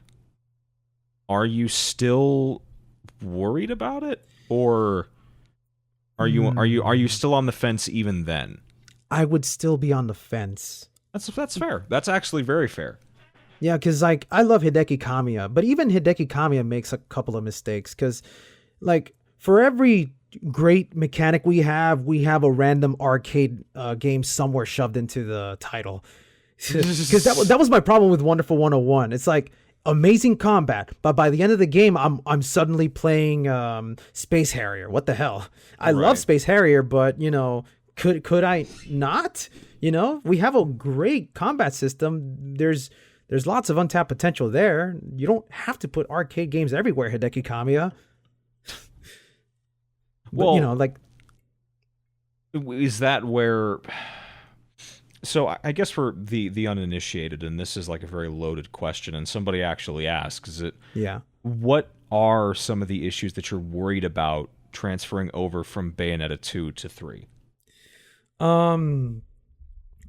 Let's see, because like my biggest problem with Bayo 2 is the fact that it really lacks that risk reward gameplay. Because what I really love about Bayonetta 1 is that if you go for like the riskier moves, like if you do a perfect parry, you're rewarded with, like a longer witch time. And that's not really the case in Bayonetta 2. You can do a lot of these self-imposed challenges in Bayonetta 2, but they never really feel rewarding to me. And I really hope that's not the case in Bayonetta 3. I want Bayonetta 3 to be designed in such a way where it rewards the players that are actually really good. Because as it is, Bayonetta 2 is really forgiving. And there's nothing wrong with a game forgiving the player, but this game is so forgiving that it almost alienates the hardcore audience. How do you mean?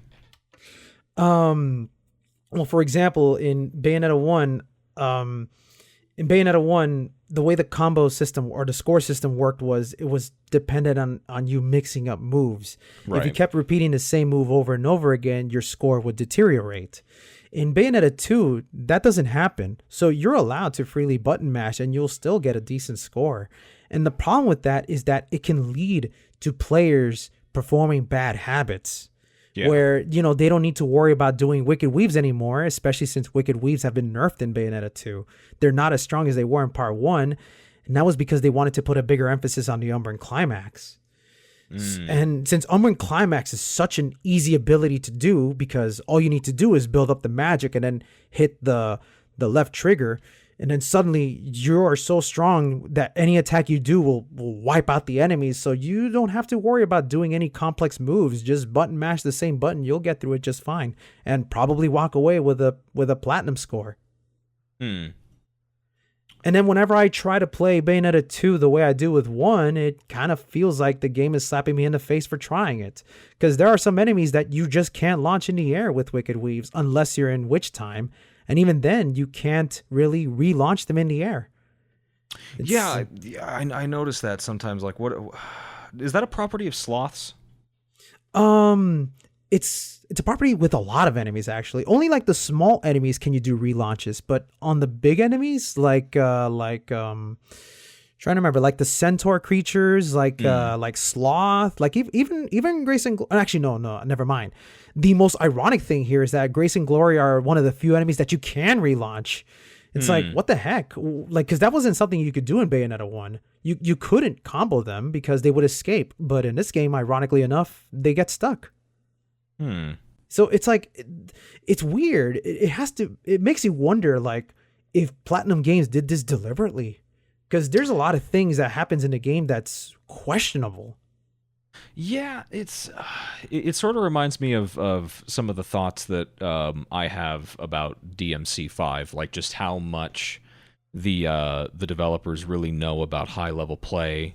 Yeah, I did notice that you were concerned about like how Rainstorm, I believe, you can like stay in the air longer with that move now. Well, like it's funny because I actually I really started messing with it because I was practicing guard flight with Dante a couple nights ago, and I was on Burial, and I did a jump cancel off the top of his head, and I just started doing Rainstorm tapping style, and realistically, the airtime from a decent height is roughly the same as what was shown in that now infamous GIF, but it's weird because Rainstorm now has, like, first off, most moves in 5 have inertia properties out of like anything, out of a standing state.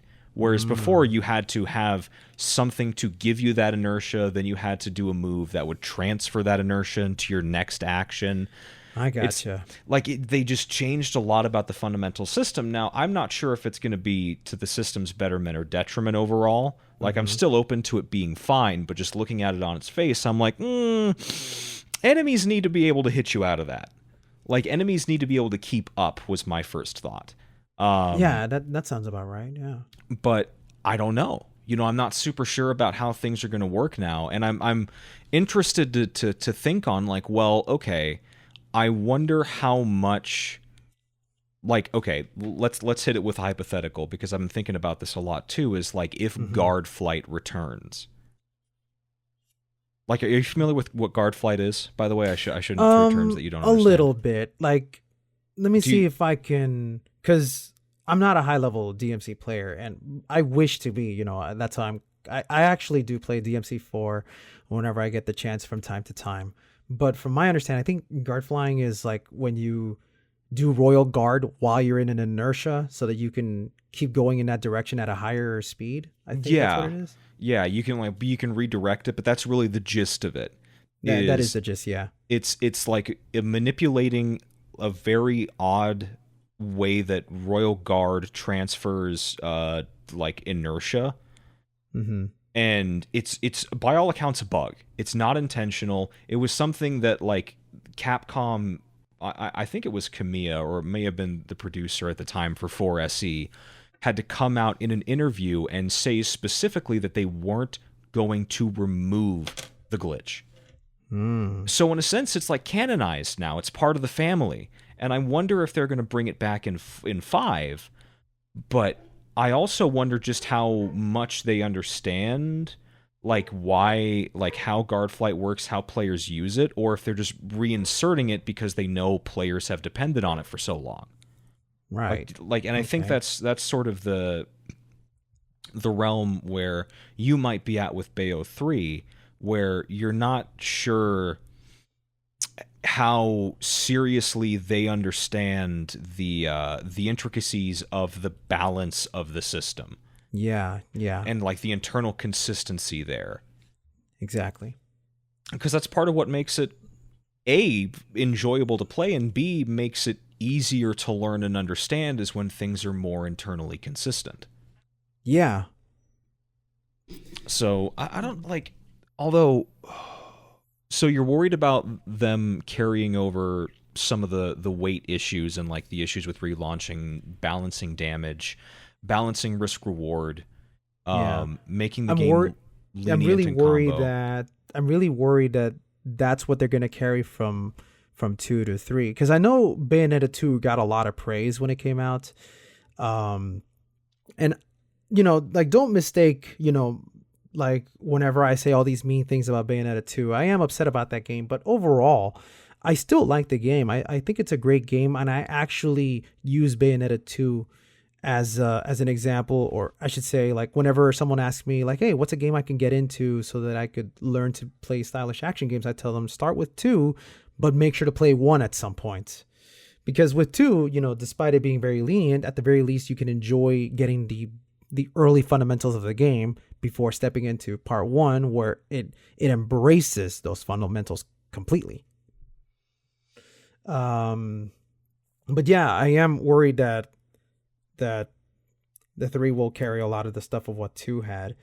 It really does boil down to who might be directing this game, because I know for a fact that like Bayonetta 2, actually no, not even, I can't know for sure, but I know that they had to have designed Bayonetta 2 to be a lot more welcoming for a lot of players, because it was an exclusive game for a Nintendo platform, and not many people who have a Nintendo platform may have been familiar with Bayonetta whatsoever. Hell, not many people even knew about Bayonetta even after it came out on the Wii U. It took until her appearance in Smash Brothers for people to know what the hell a Bayonetta is.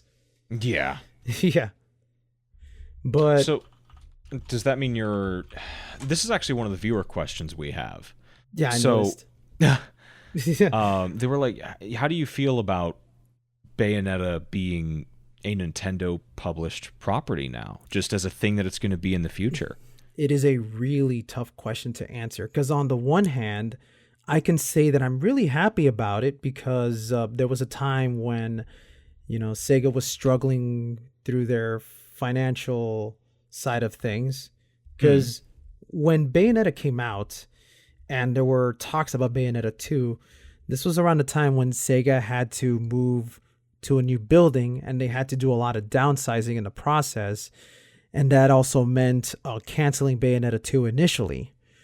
But of course, after Platinum Games had begged Sega to try to get this game off the ground, that was when Sega told them, hey, go find another publisher who's willing to help out with you.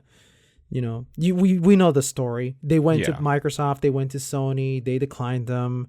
I don't know why they declined them. I guess it's because it didn't look like a profitable game. And know. then they came across Nintendo, and I believe part of the reason why Nintendo decided to secure the license for Bayonetta 2 was because they wanted to have more mature rated games for the Wii U. Right. They wanted to bring in a bigger audience, which on the one hand, I can see that as a good thing because, yeah, they want to cover all the grounds. But then at the same time, it's like, well, you're alienating a lot of these people who loved Bayonetta from the start. Right. I can't tell you if it was a good business move because I'm not a businessman whatsoever. It does suck that Bayonetta is now a Nintendo exclusive series, of course, excluding Bayonetta 1. But honestly, I think Nintendo has treated Bayonetta a lot better than Sega has because with Bayonetta having been taken under Nintendo's wings, we got Bayonetta and Smash, which was something I never expected, to be honest with you. I was holding out for Wonder Red, but it ended up being Bayonetta. I'm like, Bayonetta. Oh, okay. Bayonetta, it's so random. Like me and my friends were watching the Smash Direct, like the very last one. And we were just sitting there. We were watching. We were hoping to see who was going to be the last DLC character. And my friends were holding out for characters like Gino and King K. Rool. And then when we saw Bayonetta, everybody glared at me. Because they know I'm the only guy in the group that plays Bayonetta. And they're like, you did this, you bastard. I wanted King K. Rool. I was like, it's not my fault. I didn't vote for her. But everyone's like, yeah, right. Yeah. All these excuses and shit. But yeah, okay, so I'm going off on a tangent here. So I really do feel that Nintendo has treated Bayonetta a lot better with her being in Smash, with her getting these amiibos, with her getting a decent amount of commercial airtime. Because I remember there were a lot of Bayonetta 2 commercials on Adult Swim, which was pretty neat at the time. Right. So yeah, they did a lot more with Bayonetta than what Sega did. I'm sure it was, Sega did try themselves, but they weren't really too smart about it. Would I want Bayonetta to be a multi-platform game? Of course I would. But she's not for the time being, so we have to deal with it. I hate that I have to say that too. I don't want to sound like I'm just like being an apologist or anything like that. But the thing is, as a guy who's I'm not going to say I'm getting old, but as a 30-year-old guy who has to watch over his kid brother, one of the things that I've learned is that, when it comes to playing video games, you have to have a wide array of consoles in order to be able to experience all these games that are exclusive. Right. Because I have a crap ton of consoles on hand right now. I got a PS4, an Xbox One, a PC, and a Switch.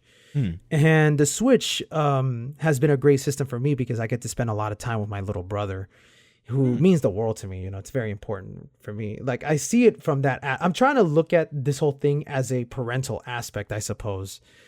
But as a hardcore gamer, yeah, I would love to see Bayonetta come back in full glory, at least on the PC or at the very least a console release. Right. That way everyone gets the chance to play the game. Until then, you have to spend money to get a Nintendo system just to play one game. And I know for a lot of people that really sucks. But do worries for you in terms of Bayo 3 sort of stop at it being too similar to 2, or are you afraid that they're going to take things far in another way? No, actually. I want them to see how far they can go with this game because I was shocked that a third game was even considered because Bayonetta 2 was not exactly a huge system seller. I don't know the numbers in terms of sales, but from my understanding, Bayonetta 2 wasn't exactly a huge hit. It sold poorly, I guess. I could use I think what's that website called? VG Charts. Yeah, VG Charts. Although I don't know how accurate that is. Yeah, that's the problem. You can't really rely on that. They don't tell you the digital sales for that matter. But I'm gonna go out on a limb and say that Bayonetta 2 was probably like a poor selling game on the Wii U, mainly because it's a Wii U. Not everybody's gonna take that system seriously. So the I fact wonder if that they wound up losing money on that one. It wouldn't surprise me if they did, unfortunately. I think they did, because it wasn't just Bayonetta that was a loss for them. It was also Devil's Third. That was another game that Nintendo supported for more mature rated games, and look how that turned out. Yeah. Like, everybody forgot about Devil's Third. What a shame, because I know that was like supposed to be a passion project from that guy, Oatmeal Face. I keep forgetting his name. Oatmeal. But yeah, Shit. Definitely, I cannot remember it either. Damn it. yeah, I know. Like, my friends just call him Oatmeal Cookie just because of that one silly picture. But yeah, I was shocked to hear that a Bayonetta 3 was even coming out.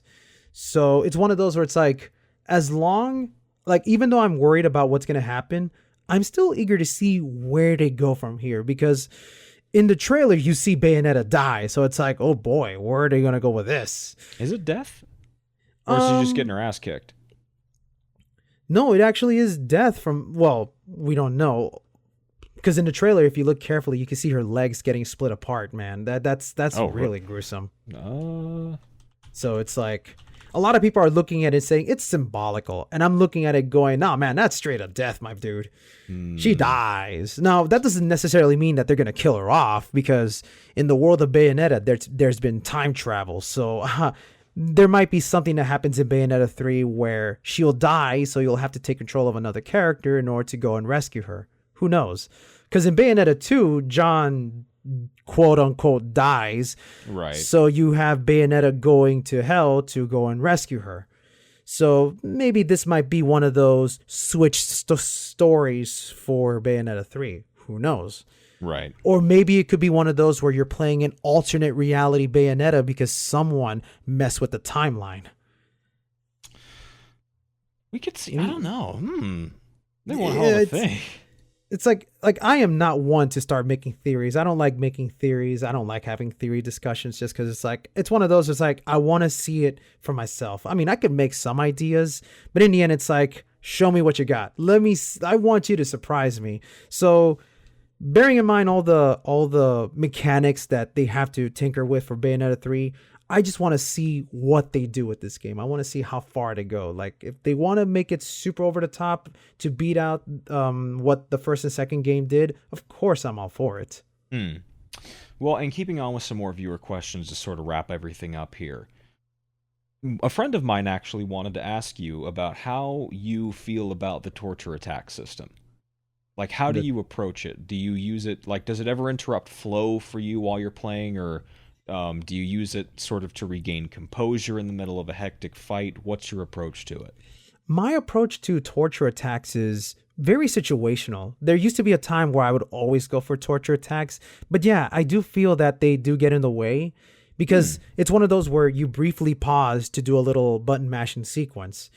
But they're not a terrible implementation. I think they're actually really good. You know how I do it is, whenever I'm surrounded by a lot of enemies and I see one that's coming for me and I don't have enough time to react with a dodge, I go into torture attack so that I can be safe from all other enemy attacks. Because during a torture attack, nothing can hurt you. So that's my approach with torture attacks. I only do it to either remain safe, or in the case of the angel, what was it called? The Angel Slayer.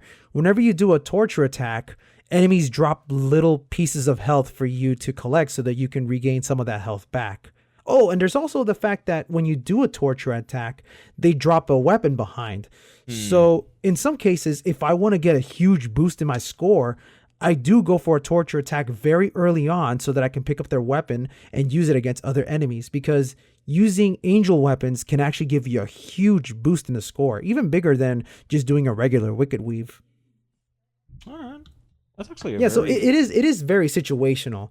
I don't use it very often just because I'm so busy doing all these crazy stuff, you know. Yeah. But there are moments where torture attacks can have a place in the game. And another question, this one came from Twitter. Have you ever felt that the base system of Bayonetta 1 is sort of restrictive in the way that it's meant to be played? I know we were talking about how you felt like combo routes and all that were a bit more streamlined, but this person specifically references like waiting for enemies to spawn and then attack so that you can trigger witch time. Does this flow ever feel like it's shackling you down or anything like that? From an outside view, it does sort of look like that. And because it is streamlined, yeah, it is kind of restrictive. You don't have that openness to the combo system the way Devil May Cry does it. But I would argue and say that part of what makes 1 so great is that once you start to get a grasp of how the game works, you don't necessarily have to sit there and wait for the enemies to attack just for you to go into a dodge in order to initiate witch time. If anything, you should treat witch time as an additional ability to what you can do altogether, rather than just using that as a crutch. Because if you're just standing there to wait for an enemy to attack, then you're not being aggressive. And Bayonetta 1 allows you to be aggressive. There's a lot of things that Bayonetta can do that can destroy enemies very easily. Like with all these wicked weaves that you can do, with all these feathers that you can summon when you're in Crow Within, the torture attacks as well, and that sort of thing. It does allow you to be aggressive, but first you gotta learn how the enemies behave. But is it restrictive if you're playing it through its base system? I don't think so. I don't think so, because there's actually a surprisingly large number of things you can do with the branching sequence that you got. Like how in some combos, Bayonetta can bring her foot down, and if you're doing this in the air, you'll basically push the enemy down to the ground. And if you're doing it on the ground, they'll do a ground bounce. Especially like the ground bounce are more frequent in witch time. Yeah, I don't see it restrictive. It looks restrictive when you play from the start. And yeah, I have seen people where they tell me, oh, Bayonetta 1 is boring because all you got to do is sit there and wait for an enemy to attack for you to dodge. But that's just early understanding. Eventually there's going to get to a point where you no longer even need witch time, which is why on the hardest difficulty of the game, there is no witch time. It's funny that you segue so cleanly into that. Another reason why I love you. Somebody wants to know how you think Bayo 1 handles preparing you for nonstop infinite climax. I think it does a pretty good job at doing so, because as you're playing through the game, little by little, you'll start to notice that not every attack can initiate witch time. I know for some people that's kind of a backwards thinking, where it's like, well, wait a minute, the game told me that you could dodge and you can go into witch time. True, that is true, and there is a little bit of an inconsistency as to what attacks would initiate witch time. But the idea here is that even if you didn't trigger witch time, you shouldn't stop what you're doing. You still need to be on the aggressive side. And little by little, the game does start to open up on this idea that witch time may not be something that you are going to rely on completely. Like when you fight against John, it's really hard to get witch time off of John. The only time you can ever do that is whenever she does her Wicked Weave attacks herself. But she doesn't do it through combos. She does it at the snap of her finger. So you got to be on the lookout for that sort of thing. But otherwise, nope, you have to rely on your own skills to get it to work. But when you do make it through, it will prepare you for nonstop infinite climax. Well, I mean, that's how I see it, because I remember when I first heard about how nonstop infinite climax works, where it's like, witch time has been disabled. I was like, oh man, that is such a daunting task towards me. Yeah. But since I spent so much time learning how Bayonetta behaves, I figured I'd take a shot. And as I played through the game, I realized, yeah, I got so good at this game that I no longer need to rely on witch time, because I'm doing all these other things that Bayonetta can do. Air combos are your friend. Yeah. It's how it works in Devil May Cry, right? Where if you're doing an air combo, you're safe from all the enemies that can attack you from below. Right? Is that how it works? Because I know that's kind of the principle of how it works in Bayonetta. As long as you're in the air doing these air combos, most of the enemies won't be able to get up to you. I mean, some of them can. Yeah, some of them can. I mean, some of them can, like the ones that have the wings. Like, well, most of them, all of them have wings, but I know some they can't. Like Ardor, they don't have wings. They're weighted down by their own armor. Yeah.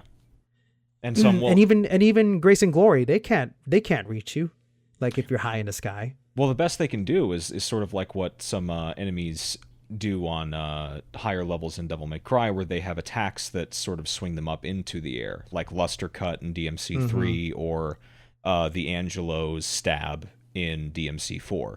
So if you're just like hanging out there for too long, they're going to try to snipe you out of the air, even if they're grounded. But still, that doesn't really come into play until later on. Yeah, okay. Well, see, that's just like I will never call myself a DMC pro, so I'm learning this as I go along. So it's pretty cool it's pretty cool because like I said before, I really do want to take a shot at DMC5, and eventually I do intend to play all the DMC games. That'll be sick. I cannot wait. I don't know if I'll ever be as good as these other players. Like, man, I watch all of Chaser Tech's videos, Delusionary Killer. Shout outs to those guys, by the way. Those guys are super cool. You know what? You're right, Setnaro. Shout outs to Chaser and DK. DK, come onto the podcast. I'll stab you if you don't. I think he's telling the truth. Watch yourself. I'll do it.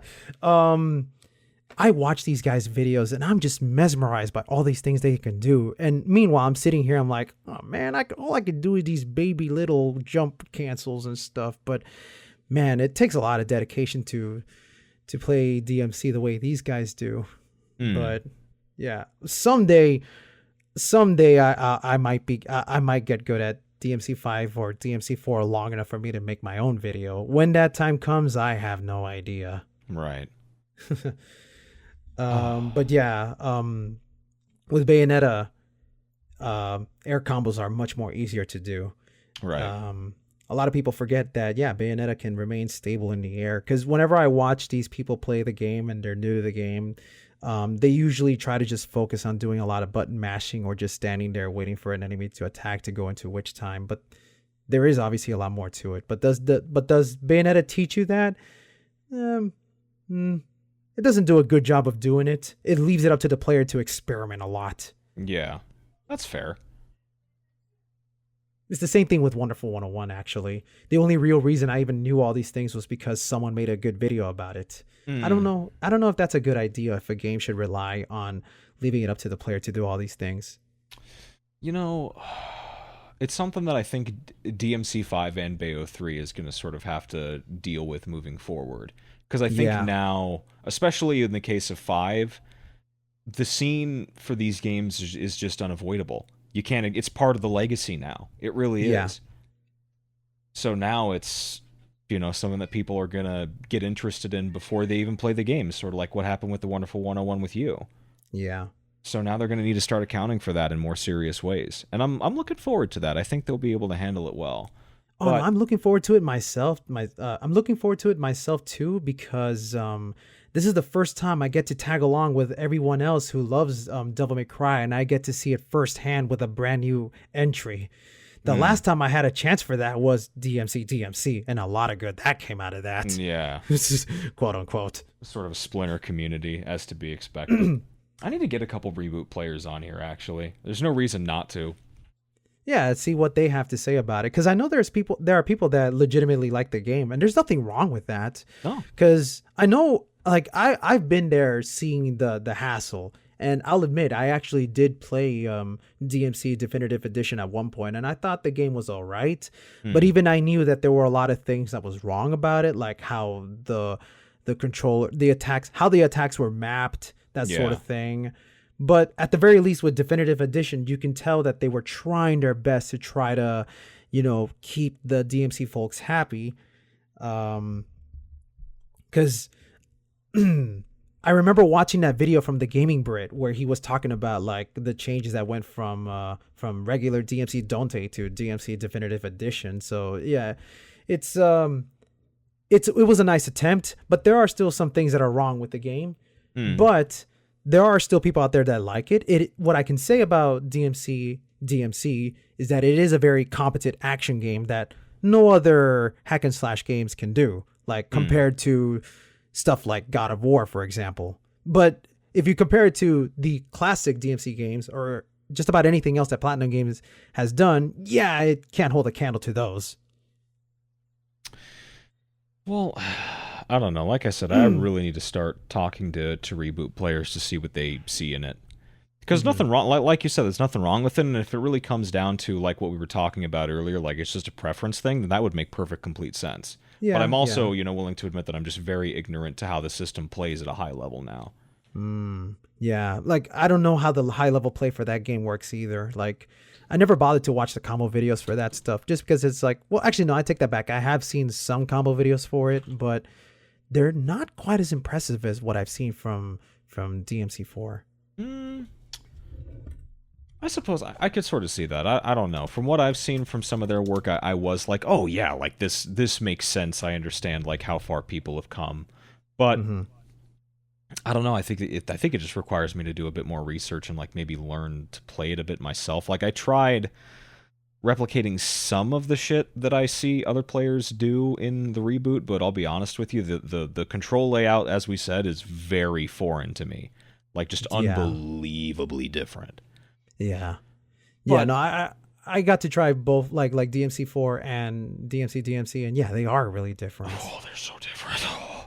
I can't wrap my head around like the press and hold for the mode switch stuff on top of like I'm already clawing to do weapon swapping with the D-pad. Like, just no. The sad thing is, not for me. If DMC was a whole different game that had no relations to the Devil May Cry series, it probably would have been more acceptable. Oh yeah, it probably wouldn't be like questionable as to whether or not it is going to get another installment. Yeah. That's the one thing that really sucks is just you got to think about all the players who really enjoyed the reboot and are now in a position where they're like, I don't know if I'm ever going to get another one of these. And I do feel for those guys. That's got to suck. Fuck, Devil May Cry, 4 players have been in that position for a while. We only just got out of it. Yeah, no, tell me about it. I'm seeing this all from the outside, and I can see like just how much of a pain it must have been to go through all that. Like how DMC4 was an incomplete game, and you wanted something more, but then you end up with this DMC game, and it's not a true follow up.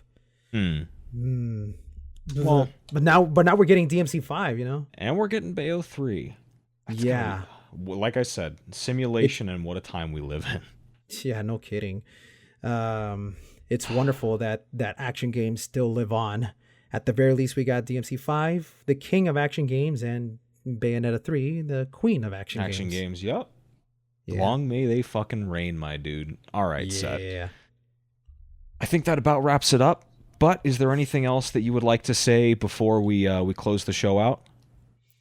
For anybody that's listening in on this podcast, I thank you all so much for tolerating me.